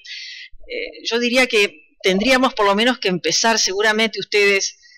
pondrán otros antecedentes, pero creo que por lo menos estos dos textos breves nos muestran un camino para el análisis de las bases sociales de la construcción de los liderazgos políticos. Y bueno, la evolución del análisis del rosismo por parte de Jorge y esa magnífica biografía de Jorge y Raúl sobre Rosas, aparecida en 2015, nos muestran cómo se fue enriqueciendo el análisis a partir de lo que ellos mismos dicen, o tal vez uno entiende que por qué en 2015 esa biografía de Rosas y por qué no 15 años atrás o más años atrás. Bueno, porque esa biografía de Rosas es tributaria de un conjunto de investigaciones donde Jorge y Raúl fueron, por supuesto, protagonistas de primera línea junto a otros, donde había una renovación de la historia política, donde había una renovación de la historia económica y social, donde había una renovación de la participación política de las clases populares, y también en el caso, digamos, del rosismo con claridad, también una renovación de los estudios sobre las sociedades indígenas, ¿no? Entonces, bueno, se recoge esa acumulación y se llega a esa síntesis, digamos, para mí realmente magnífica. Ahora bien, las bases sociales de la construcción de los liderazgos políticos, tal cual nos lo propone Julio Pinto, refieren a realizar un análisis comparativo. Lo leía Julio recién, lo recogía Gabriela en su presentación, y efectivamente el enfoque de comparar procesos y de ver, bueno, cómo manejaron las élites digamos, esa construcción de un orden, porque lo que sí es un elemento común es la necesidad de construir un nuevo orden. Como que me planteaban, bueno, decir 2 o 3 cosas sobre las bases sociales de la construcción de los liderazgos políticos en la banda, provincia, Estado oriental. Y tal vez con mucho atrevimiento, pensar que en esa comparación de 3 casos que planteaba Julio Pinto, tendrá que venirse una temporada al Uruguay e incorporar a la figura de Fructuoso Rivera, porque creo que, digamos, permitiría en este ejercicio comparativo que él está haciendo, incorporar un caso que puede tener coincidencias con la provincia de Buenos Aires en el sentido de ser una zona con una frontera abierta, con una gran movilidad, y no me acuerdo qué otras características, déjenme repasar las otras características que señalaba Julio Pinto para Buenos Aires: sociedad nueva de frontera, con fuerte movilidad socioterritorial y con una conexión directa a los mercados atlánticos en expansión. Bueno, eso podría aplicarse del otro lado del Río de la Plata, pero hay un elemento más que está definiendo esa banda provincia-estado, que es la proximidad con Brasil y la posibilidad de pertenecer digamos, a otra unidad territorial, como sí lo hizo durante unos años, o de ensayar, por lo menos a nivel de petitorio, la posibilidad de protectorados europeos, o también ensayar a nivel de acuerdos en esa diplomacia informal, porque quienes hacían los acuerdos no era el ministro de Relaciones Exteriores, sino que era un jefe militar que se atribuía la capacidad de establecer un pacto, una negociación, como fueron los reiterados proyectos de llevar los límites de una entidad que no era el Uruguay, el Estado oriental, sino que era una confederación, hasta el río Paraná. O sea, la idea de hacer acuerdos con Río Grande del Sur, acuerdos con Corrientes, con Entre Ríos, bueno, ese elemento también estuvo presente. Entonces yo creo que a esa movilidad, la frontera abierta, la conexión atlántica, el elemento que estaría dando una singularidad de este otro lado del Río de la Plata, podría ser la frontera con Brasil. Entonces no sé si querrá Julio Pinto acceder a venir, pero por lo menos creo yo que por ahí hay un elemento importante. Yo voy a hacer algunos apuntes, lo que preparé es un poco, tal vez demasiado local, pero tratando de hacer ese ejercicio transfronterizo que proponía la ponencia, y sobre todo recostándome más en la obra que, digamos, Jorge y quienes, digo, Juan Carlos Garavaglia o Raúl, y tendría que seguir enumerando, pero se me va a ir el tiempo, en eso realizaron al respecto. Claro, venir desde el Uruguay me obliga necesariamente a referirme a José Artigas, y referirme a un José Artigas al estilo como lo bautizó José Pedro Barrán en un artículo de divulgación, esos que obligan poco menos a publicar cuando viene la efeméride, ¿no? Y entonces el medio de prensa dice, o sea, se comunica con un historiador y dice, bueno, precisamos un artículo sobre esto, y en torno al natalicio de Artigas en 1986, recién salidos de la dictadura civil-militar, José Pedro Barrán publicó una página en el semanario Brecha, en ese momento, donde se refería a Artigas como conductor y conducido. ¿Y qué es lo que hacía Barrán en ese artículo? Bueno, repasar lo que la bibliografía, lo que la historiografía de los años 60 había marcado como episodios que acercaban ese liderazgo que se pretendía arriba del pedestal a una incluso controversia con los que eran los seguidores. O sea, la necesidad de mostrar que esa conducción también requería una negociación con quienes estaban allí siguiéndolo. Y dentro de los ejemplos que rescataba José Pedro Barrán, refería, bueno, un episodio trabajado, por ejemplo, por Lucía Salas, Julio Rodríguez y Nelson de la Torre, que tenía que ver con la apropiación de tierras y ganados, que tenía que ver con la interpretación de ese reglamento provisorio para la provincia oriental, pero que había encendido los temores de sectores propietarios fuera de la provincia oriental, y que a su vez en la provincia oriental estaba siendo, contenido. Bueno, y allí aparecía Encarnación Benítez diciendo, bueno, que si esa era la voluntad, iba a haber otro levantamiento, una revolución peor que la primera, señalaba Encarnación Benítez, y que él, Encarnación, no iba a hacer nada para evitarlo. Pero, digamos, pensar que aún esa figura que fue presentada a fines del siglo XIX como la figura que podía generar una unanimidad entre las distintas divisiones que podían darse en el Estado oriental en ese momento, fines del siglo XIX, bueno, aún esa figura que se la quería presentar como arriba de una pirámide, en realidad debía también establecer, tal vez la palabra negociación no sea la mejor, pero sí su liderazgo estaba sujeto a ciertos compromisos o a ciertas exigencias que venían desde distintos lugares, ¿no? Tal vez Artigas en realidad era un puente entre sectores sociales bastante contradictorios entre sí. Pero en ese momento, o sea, en el momento de la revolución, es que va a aparecer a la vida política y militar este personaje que yo creo que podría incorporarse en un caso más de esta comparación de Julio Pinto, y me refiero a Fructuoso Rivera, porque una breve biografía de Fructuoso Rivera nos indica que es el hijo de un gran hacendado, que comienza su carrera en la revolución ya desde el inicio, desde 1811, desde el inicio de la sublevación, y que va a ir generando a lo largo de esa década un cierto acercamiento mayor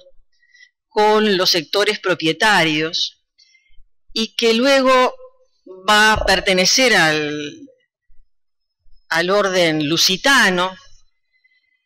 que va a participar en la segunda revolución de independencia, que va a ser primer presidente constitucional, que va a ser comandante de la campaña, que va a ser desterrado y que luego se lo va a convocar ya al final de sus días como un elemento que pudiera garantizar la paz. Entonces, este personaje me parece a mí que podría servir para la comparación en el periodo, bueno, más o menos parecido a los periodos que se abarcan allí, porque podríamos ubicarlo en 1830, que es cuando accede a la presidencia de la República, o tal vez en 1829, cuando tiene la carta de presentación de haber conquistado las misiones que las debe, las llamadas misiones orientales, y que los grupos propietarios visualizan como la figura capaz de construir ese orden, que los diplomáticos extranjeros que están en Montevideo también lo están marcando como la figura por su ascendencia entre los sectores, entre las clases inferiores, decía el cónsul Hood, y los soldados, ¿no? Como aquel que podía restablecer el orden. Pero yo decía que quería, digamos, empezar un poquito antes y señalar cómo las bases de ese liderazgo tenían características que van a ir a reiterarse a lo largo de su carrera política. Porque en 1820, cuando se produce la capitulación final frente a los portugueses, Fructuoso Rivera va a presentar un petitorio en su nombre y en el nombre de 57 oficiales, que son los que todavía quedan en el territorio de la banda provincia oriental, petitorios que hacen, creo yo, al apoyo social del liderazgo, y a su vez a esta indefinición de lo que después va a ser el Estado oriental con límite en el oeste, en el río Uruguay. Porque él lo que dice es que se mantengan las jefaturas militares, y por lo tanto él como jefe de ese cuerpo de ejército, que no se les obligue a pelear fuera del territorio, o sea, que sean una fuerza militar del espacio provincial. En segundo lugar, que se le autorice a repartir tierras en la campaña, aquellos que a los hacendados, pobres, a los pobladores de la campaña que han sufrido a partir de la revolución, o sea, que él pueda otorgar tierras a los poseedores de buena fe, y que se mantengan las mismas relaciones mercantiles que se tenían con las provincias del litoral. O sea, todo un programa que uno podría decir, bueno, es la confederación, el sistema de los pueblos libres, sin la radicalidad que había generado esta alianza compleja que termina con el liderazgo artiguista. Por supuesto que el gobierno portugués no le dio nada de esto, y Rivera dirá que fueron los días más aciagos de su vida porque lo condujeron preso a Montevideo. Pero hay un personaje que me interesa mencionar en esto, porque da la idea de la proyección o de la construcción de un liderazgo y su proyección, que es un personaje pariente de quien hablaba hace un rato, Zacarías, Julián de Gregorio Espinosa. Julián de Gregorio Espinosa intercede, digamos, es gran hacendado en la región de Soriano, pero intercede entre el gobierno portugués y oriental, ¿no? Porque son orientales con los que está negociando, y Rivera. Y lo que le dice a Rivera es que él debe documentar todo esto, para que los pueblos sepan cuál es su posición, que no quede como traidor, que no quede como derrotado, sino que quede como aquel que está tratando de estructurar una confederación. Y tanto es así que bueno, el propio Gregorio Espinosa en Buenos Aires se va a encargar de hacer la difusión, se va a enviar a las provincias, por ejemplo, en el archivo de Santa Fe existe una de las pocas copias, si no la única copia, de esta propuesta que Rivera hace a las autoridades. Pero ¿por qué todo este detalle menor? Porque la construcción de ese liderazgo no es solamente en el campo de batalla, y este personaje se va a encargar de hacer una biografía de sus hechos militares, sino también en esa, digamos, dualidad de poder tener el apoyo de las clases propietarias, de tener el apoyo de élites más liberales, tal vez en su proyecto final,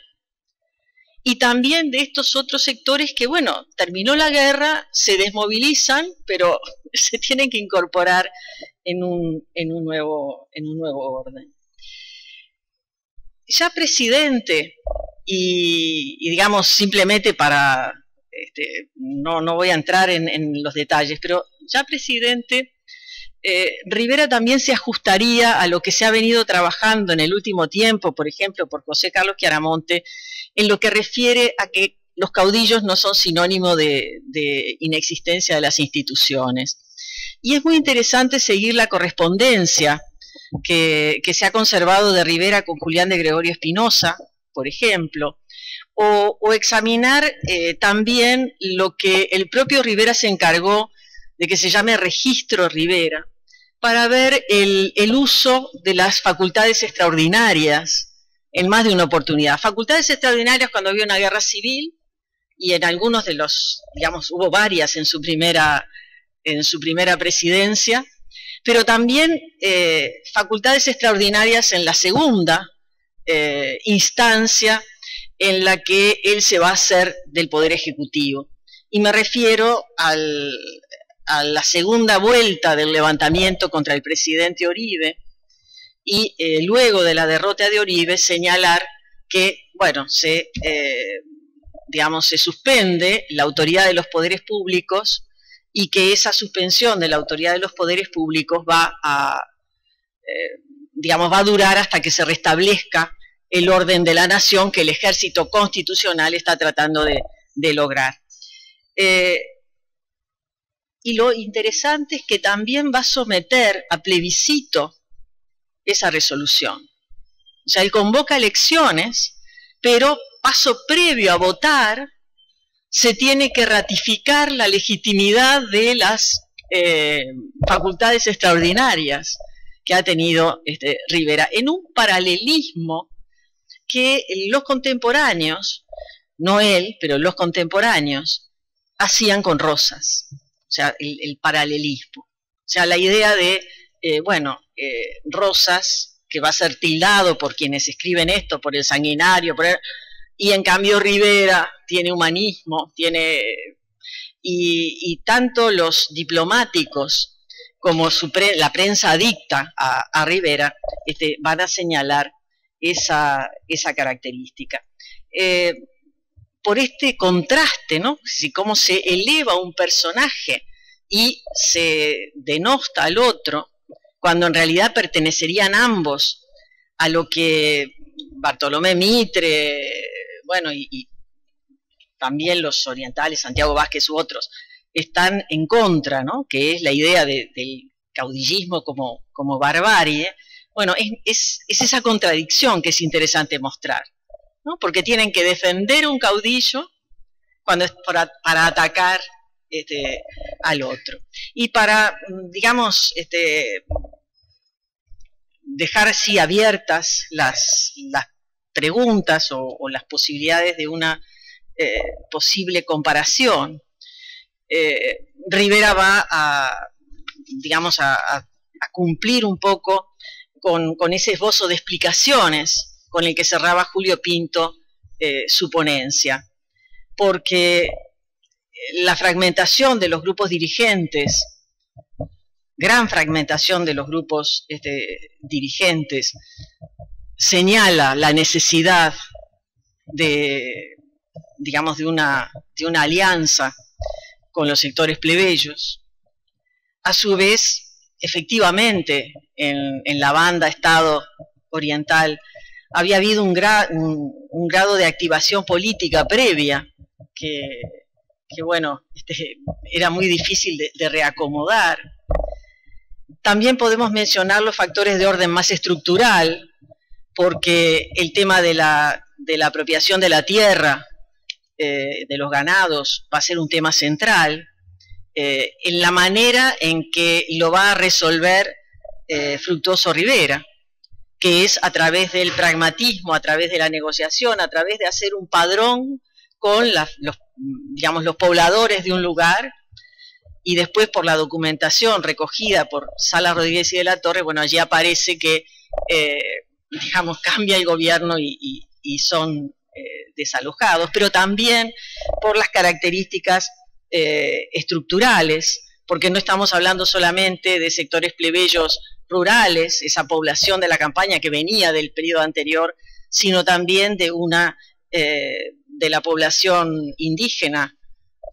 de las Misiones que vino con Rivera, o de la población afrodescendiente que estaba incorporada a los batallones, pero también a un número importante de inmigrantes europeos que llegan y se van a incorporar en estos liderazgos, estoy pensando en los garibaldinos, estoy pensando en grupos de españoles, trabajos que ha realizado, por ejemplo, Mario Echechuri y que, digamos, son muy interesantes para seguir en esta dirección. Para terminar finalmente, creo que ese camino que hace ya 20 años había abierto, entre otros, Jorge Hellman, es un camino que nos está permitiendo repensar, reconsiderar y sobre todo dejar atrás esas historiografías de corte partidista o digamos que habían dividido frontalmente a la sociedad uruguaya. Ahora ya esas historiografías no generan esas divisiones, o sea, no hay tanto problema entre blancos y colorados por la recuperación de la figura de Oribe o de la figura de Rivera, pero tal vez lo que hay es una gran apatía sobre ese siglo XIX que sigue congelado en la interpretación. Creo que han abierto el camino y estos trabajos han abierto el camino y generan incentivo para que podamos reinterpretar el siglo XIX y con esa reinterpretación tener también una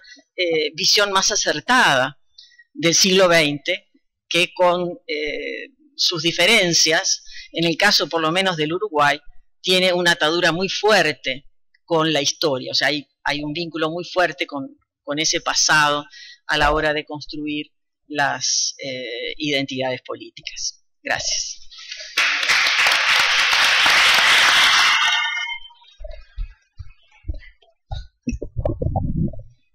Bueno, me toca a mí cerrar los comentarios. Quería agradecer a los organizadores, para mí es motivo de una gran emoción estar aquí, en buena medida, me di vuelta 3 veces para ver la foto de Jorge, es una presencia que ha sido muy importante en mi vida, no fui su estudiante, no fui su discípulo, pero tenía un lazo personal, iniciado en buena medida por haber, digamos, por compartir el vínculo de haber ido al mismo colegio en diferentes momentos. Y eso es algo que realmente nos unía más allá de la historia. Y asados, en cada frecuente visita que hacía mi directora de tesis, Susan Zócolo, a Buenos Aires, iba a decir que Jorge los hacía muy bien. Como no hay mucho tiempo, voy directamente a la ponencia. Podría seguir hablando de estas cosas, pero no. Como se decía en las legislaturas del siglo XIX, debido al inoportuno de la hora, era cuando querían irse, digamos. Yo titulé mi intervención breve La construcción de liderazgos, Rosas y Hellman. En una entrevista, lo voy a leer para ser más breve, a Jorge Hellman y Raúl Fradkin, publicada en la revista, ¿se escucha así? En la revista Eñe, en julio de 2015, en ocasión de la publicación de Juan Manuel de Rosas, La construcción de un liderazgo político, por la editorial Edasa, en la colección de biografías argentinas, que sigo dirigiendo, pero en aquel entonces con el recordado Juan Suriano. Hellman señalaba la importancia del régimen rosista en relación al estudio de la cultura política popular y su pervivencia en el tiempo en la Argentina. Es decir, para él era un tema importante, y estas son palabras, cito, de él en la entrevista, y no de Raúl. Decía, la construcción del exitoso liderazgo político de Rosas fue posible, entre muchos factores, porque logró atraer, encuadrar y luego disciplinar el protagonismo político que las clases populares habían adquirido con la revolución. En este sentido, indagar el rosismo como fenómeno histórico ayuda a comprender una fase clave de la experiencia política popular, quizás más perdurable de lo que puede parecer a simple vista. Y esto es lo que me interesó de entender el rosismo puede ayudar a identificar signos perdurables de las tradiciones que conformaron las culturas políticas populares y sus modos de relacionarse con la ley, el poder y la autoridad. Y quizás también ayude a entender la potencia del protagonismo plebeyo en la vida política y la cultura de una nación como la Argentina. ¿Sí?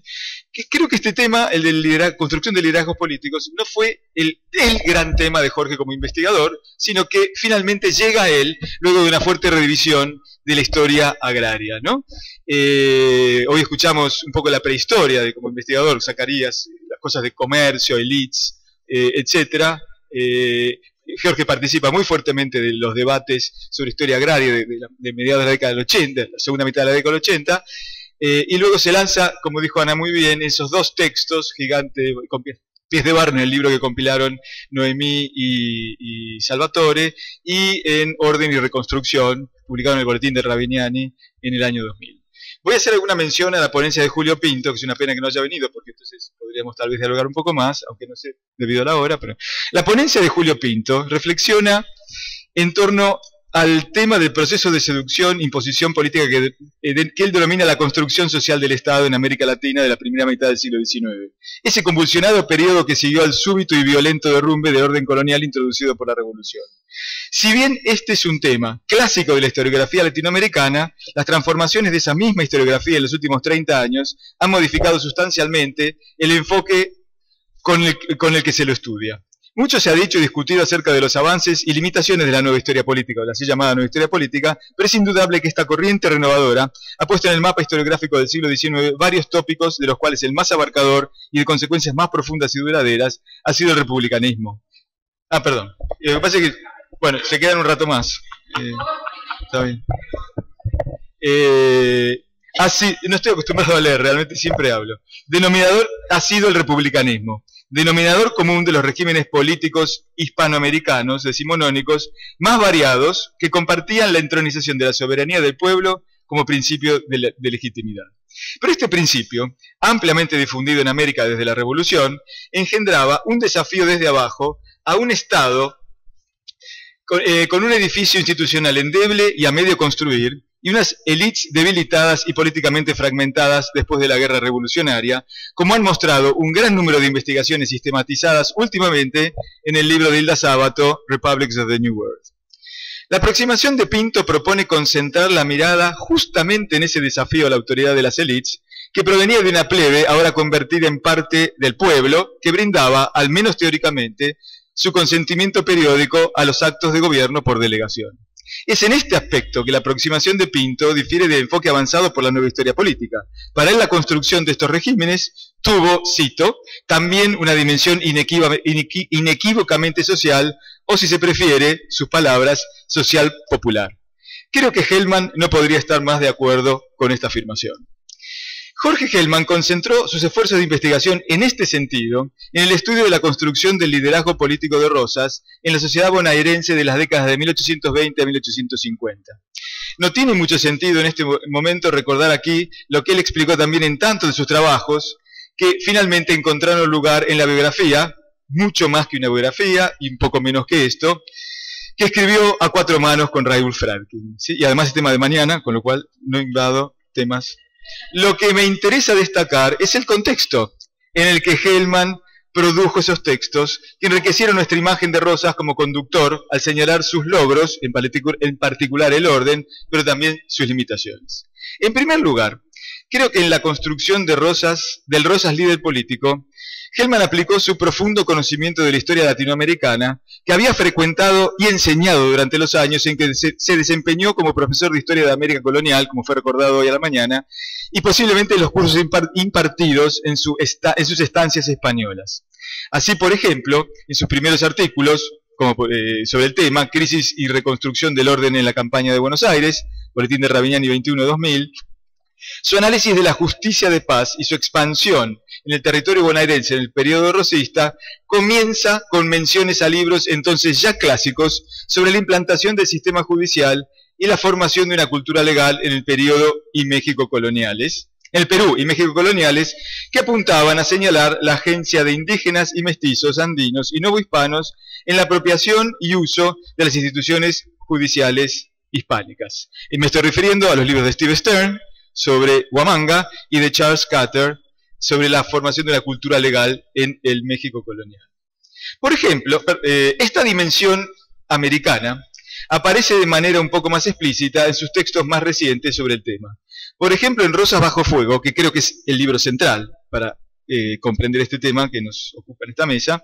se inspira para su análisis de la imposición del orden estatal sobre los sectores populares mediante una mezcla de coacción y consenso en libros que desde el marxismo de inspiración gramsciana exploraban esos temas en los casos, nuevamente, mexicano y peruano. Los textos de Florencia Malon, Campesinado y Nación, y sobre todo el editado por Gilbert Joseph y David Nugent, Aspectos cotidianos de la formación del Estado, son citados profusamente en ese libro. El primero, de manera más crítica, Jorge matizó en su texto las posturas de Malon con las agudas críticas que le había hecho Tulio Alperín, Más entusiasta en el caso del segundo, es decir, de aspectos cotidianos, ¿sí?, que juega con la escala y la perspectiva de análisis que Jorge mismo había elegido para su estudio de la construcción del Estado bonaerense y del liderazgo de Rosas, mirarlo desde el terreno, desde abajo. Esta interlocución, este diálogo, y me pregunto, porque nunca se lo pregunté a él, ¿qué impacto tuvo en esos contactos con la historiografía latinoamericanista norteamericana su paso por el comité editor de la Hispanic American Review en la segunda mitad de los años 90? Fue muy fructífera y le permitió colocar el caso del rosismo en clave latinoamericana. De todos modos, hacer una historia explícitamente comparada de la construcción de los estados latinoamericanos, como lo ha hecho Julio Pinto para los casos de Chile, Buenos Aires y Perú, no estaba en la agenda de Jorge. Sin embargo, la historiografía latinoamericanista era para él una fuente de inspiración, una instancia de diálogo y, en particular, para el caso de Rosas, una razón para el rechazo. Me refiero aquí a la ya clásica refutación de la tesis de John Lynch, que hacía depender el poder de Rosas de su condición de patrón de estancia, una suerte de señor de vidas y bienes en el Buenos Aires postindependentista. La tesis de Lynch se derivaba de estudios del caudillismo que en la década de 1960 intentaban superar a los análisis impresionistas basados en el carisma de los caudillos para explicar el ascendiente sobre sus seguidores. De este modo, para Eric Wolf y Edward Hansen, en Caudillo Politics, Structural Analysis, publicado en la Comparative Studies in Society and History de 1967, el poder de los caudillos derivaba de la relación patrón-peón establecida en el interior de las grandes propiedades haciendas latinoamericanas. Esta perspectiva, elaborada sobre todo en base al caso mexicano, Lynch la trasladaba y la generalizaba de manera casi automática al estudio del caudillismo hispanoamericano en su libro Caudillos en Hispanoamérica, Santa Anna, Páez y Rosas. Y en particular a la Argentina en su influyente libro sobre Rosas, publicado aquí en 1981. La renovación historiográfica de la historia agraria argentina, en particular de Buenos Aires y el litoral, desde mediados de 1980, encabezada por Juan Carlos Garabaglia y Carlos Mayo, en la que el mismo Jorge tuvo un papel central, dibujó un panorama de la campaña bonaerense muy distinto del que Lynch había tomado de estudios clásicos de historia agraria argentina para aplicar el esquema estructural sobre el liderazgo político de Rosas. Esos avances que hicieron decir alguna vez a Tulio Alperín que estaban mexicanizando la historia agraria argentina, cierro comillas, esto no está escrito en ningún lado, pero yo lo escuché, dotaron a esa historia, eso es historia oral, es tradición oral que hoy transmito a ustedes, dotaron ese, y que me recordó ayer por teléfono mi amigo Ariel de la Fuente, dotaron esa historia de un dinamismo y una riqueza y una diversidad desconocida hasta entonces, y redibujó el mapa de la estructura agraria rioplatense. A los terratenientes, que eran poco numerosos y no tan ricos, pero que serían enriqueciendo y aumentando en número desde la década de 1820, se contraponía una campaña poblada por campesinos, pequeños y medianos propietarios, arrendatarios, agregados, pobladores fronterizos, familias establecidas y población inestable, y ese es el tema de mañana, y no me meto, que entraba y salía del trabajo con una rotación insospechada. ¿Cómo se condecía esta sociedad tan compleja y diversa? Y esta diversidad debería agregarse la étnica, variable sobre la que los estudios sobre el liderazgo político rioplatense no han fijado todavía demasiado la mirada, con un liderazgo impuesto desde la gran propiedad por un patrón omnipotente, pero a la vez paternal. Wolf y Hansen insistían más que Lynch en aspectos sociales y culturales como el compadrazgo, sobre peones indefensos y pasivos. Imposible. Los historiadores argentinos, Jorge de manera prominente, reaccionaron contra esa tesis reduccionista de una relación compleja que se acomodaba bien al sentido común, derivado de una historiografía a la que había faltado inventiva e inspiración para plantear nuevas hipótesis. En varios de sus textos, Gigantes con pie de barro, Rosa bajo fuego, en la biografía de Rosas, Hellman nos presenta un Rosas obsesionado por el orden, que canaliza los impulsos y las acciones de las clases populares urbanas y rurales, aunque sus estudios tenían más para decir de los segundos que de los primeros, a los que se abocaría con éxito Gabriel Di Meglius en su libro, que los momentos de crisis política y enfrentamientos contra fracciones de la élite bonaerense,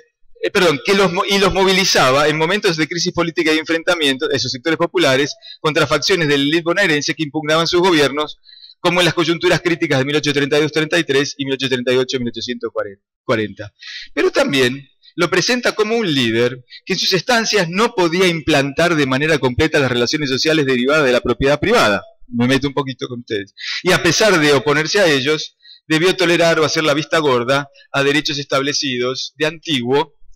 entre la población rural que cazaba ñandúes y nutrias y ocupaba tierras en los márgenes de sus estancias. Una relación paternalista, a veces, y tal vez de manera simbólica y discursiva. Hellman nos recuerda que el restaurador fomentaba en ocasiones el establecimiento de pobladores en los márgenes de sus estancias, si más no fuera para controlarlos. Pero también nos recuerda que en sus gobiernos, y sobre todo en el segundo periodo, desde 1835, Rosas estableció un sistema bastante sólido de justicia rural, con poderes de policía en la campaña bonaerense, en un intento de autonomizar en cuanto fuese posible el control de la población rural por parte de estas incipientes agencias estatales. Todo esto puede consultarse en la extensa obra de Jorge Hellman y sería redundante repetirlo aquí. Una última observación sobre los aportes de Hellman al tema de la construcción de liderazgos políticos y los sectores populares. Una vez me dijo que a pesar de sus amplios intereses, él no podía abarcarlo todo. A lo largo de los años fui observando la manera generosa en la que él iba sugiriendo o encaminando temas de tesis de posibles discípulas y discípulos. Nombro aquí solo aquellos en los que me vi involucrado de una u otra manera y que conocí más de cerca. El libro de Sol Lanteri, un vecindario federal, fue en su origen una tesis doctoral premiada sobre la política de reparto de tierras y asentamiento de pobladores federales en la frontera sur de Tapalqué. El libro de Laura Cutrera, Subordinarlos, Someterlos y Sujetarlos al Orden, fue asimismo una tesis bajo su dirección, de Hellman, que estudiaba la relación entre Rosas y los indios amigos, tema que ya había sido explorado de forma pionera por Silvia Rato, con la misma dirección. Y finalmente, fue mi último capítulo como jurado en algo a lo que Jorge me convocó, la tesis de licenciatura de Dante Barbato, Mediaciones, Liderazgos y Redes de Poder en la Construcción del Orden Rosista, dirigida por él y por Marina Schroeder, en los que se estudió a los brokers en la construcción del orden rosista en la campaña bonaerense, roles que en la mirada de Jorge eran fundamentales en la construcción del poder de Rosas. Todos ellos son temas sobre los que Jorge había posado su enorme curiosidad de historiador y que, mediante una mezcla de coerción y consenso, que también había estudiado en Rosas, cada uno sabrá qué aplicó con él o ella de manera particular, legó a sus estudiantes. Muchas gracias.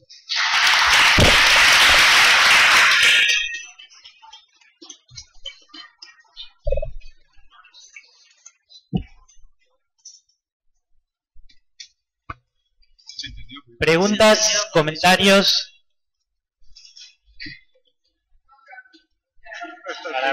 Para Julio. Contesta el otro. Contesta.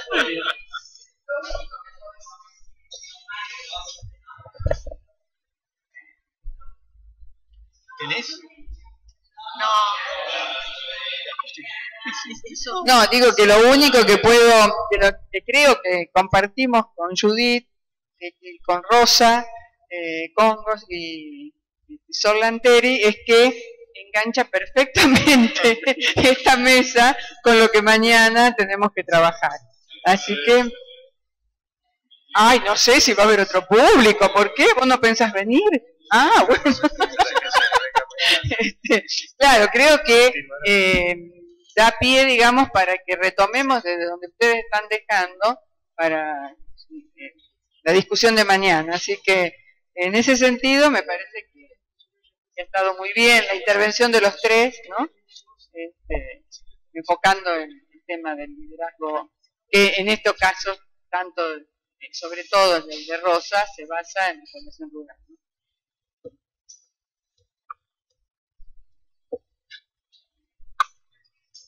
Sí, brevemente, lo que quería recordar era, ¿se escucha? Sí. Ay, sí. Era efectivamente cuando pensamos con Ricardo Salvatore, que también lo sumo a la renovación de las bases sociales de los liderazgos políticos por su importante libro sobre las bases sociales del rosismo. Asimismo, recuerdo cuando empezamos a pensar en a quiénes invitar para participar en el libro, en el colectivo, bueno, que daría como resultado Caudillismo Rioplatense. ¿Qué preguntas hacer? En realidad, en la medida en que revisamos los trabajos más recientes sobre el tema, nos dábamos cuenta que si efectivamente la historia de los sectores populares, plebeyos o alternos, como queramos llamarlos, recién empezaba apenas a renovarse, y en esto Jorge iba a ocupar un lugar fundamental, como ya lo señalaron, era necesario al mismo tiempo trabajar la interacción de esos sectores, porque las historias de las élites también se estaban renovando. Y el libro iba a mostrar eso justamente,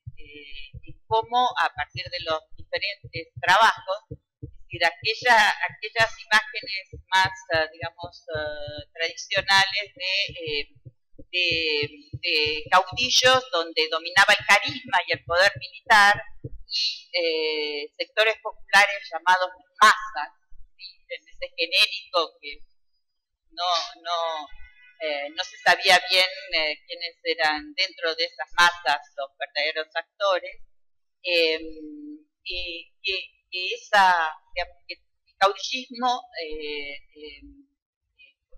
había que repensarlo desde en la interacción y en la relación tanto de los sectores populares como de las propias élites y sus dinámicas, ¿no? de relación con esos sectores. Y recuerdo también que cuando invitamos a Jorge y Jorge nos ofreció ese trabajo, nos sorprendió muchísimo y muy gratamente por el desafío que en este momento era sumamente provocador, su tesis sobre sobre la resistencia de los sectores, de estos sectores rurales que se corresponden a la resistencia. El hecho de que Rosas debía necesariamente negociar con estos sectores, la existencia que ya sabíamos por toda la renovación historiográfica rural, dentro de la cual Jorge fue uno de sus grandes gestores, que este mundo rural era mucho más complejo, pero que Rosas haya tenido que, o se haya visto obligado a negociar, a aceptar que esos sectores, diferentes sectores que estaban en sus campos, y aceptar una situación dada, ya sea por la tradición consuetudinaria, o sea, por la fuerza de una tradición legal que debía aceptar, o ya sea a través de la introducción de un salario para poder lograr que trabajen estacionalmente en sus tierras, resultó en ese momento algo absolutamente revelador, y que después efectivamente iba a servir de base para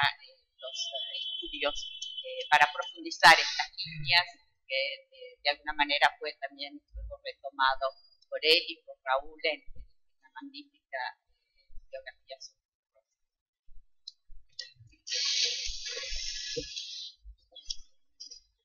muy breve, se escucha, ¿no? Porque tendría que estar Julio Pinto para esto, pero en el escrito mencionó los sectores pincheirinos, y a mí me quedó picando, y no tiene nada que ver con el posicionamiento que tienen las comunidades indígenas hoy, sino con algo que siempre he pensado, y es que nuestra historiografía sigue invisibilizando el rol de las comunidades indígenas como actores políticos, económicos y sociales, que van a estar del lado de unitarios, federales, vinculados a las élites, digamos, y que veo, pero bueno, lamento que el autor no esté, porque habla del bandolerismo pincheirino, cuando en realidad, si uno estudia seriamente el tema, los pincheiras eran oficiales españoles que se alían con caciques del sur de Chile, a los cuales España les había reconocido la condición de nación. Entonces, la cosa es mucho más compleja que ubicarlos como bandoleros, ¿no? Entonces, eso creo que tiene que ver con con esa invisibilización que todavía hace incluso nuestra propia historiografía, ¿no? De poner un primer capítulo de historia indígena y después lo borra, digamos, de la historia. Cuando ustedes saben que Rosas se manejó con una estrategia muy particular con los caciques, siendo desde padrino de sus hijos, dándoles sus nombres, y los caciques con mucha habilidad también con Rosas. Entonces, por ahí me faltó esa parte, ¿no? Nada más. Sí, por supuesto. Gracias, Susana. Voy a contestar como Julio Genderegian, aunque esté vestido de Julio Pinto, ¿no? Y realmente... con acento chileno, ¿cómo es el acento chileno? No me sale, no. El acento cordobés puede ser, pero el acento chileno no me sale. No,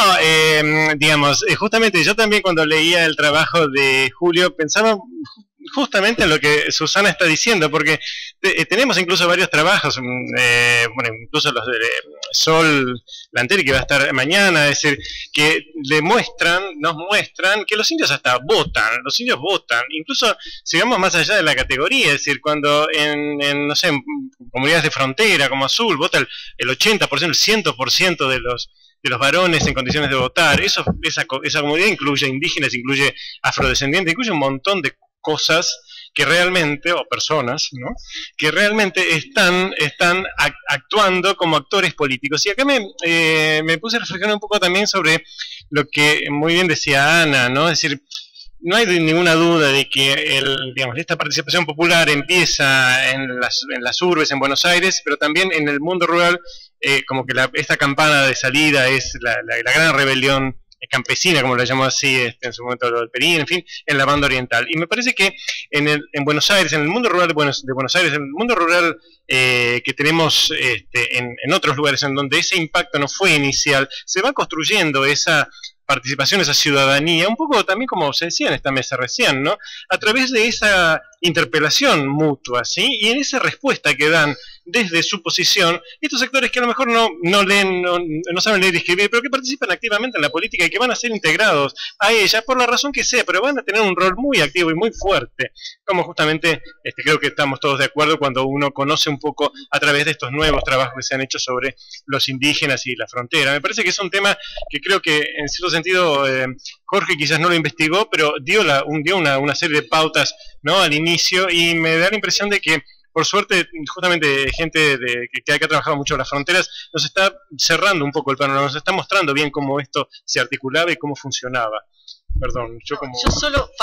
porque con la lectura capaz que es muy rápido, no fue tan grave como tú lo interpretaste. Simplemente voy a leer nuevamente el párrafo. Él está diciendo que en el caso de Chile no hubo tanta participación política de los sectores populares. Dice, no había tenido el tiempo suficiente esa participación de los sectores plebeyos con la obvia y muy reveladora salvedad del fenómeno guerrillero de los Pincheira para adquirir mayor experiencia política. No refiere al bandolerismo, solo quería aclarar, o sea, ahí está. No, solo quería aclararlo, ya que Julio no está, para ser abogada defensora de Julio.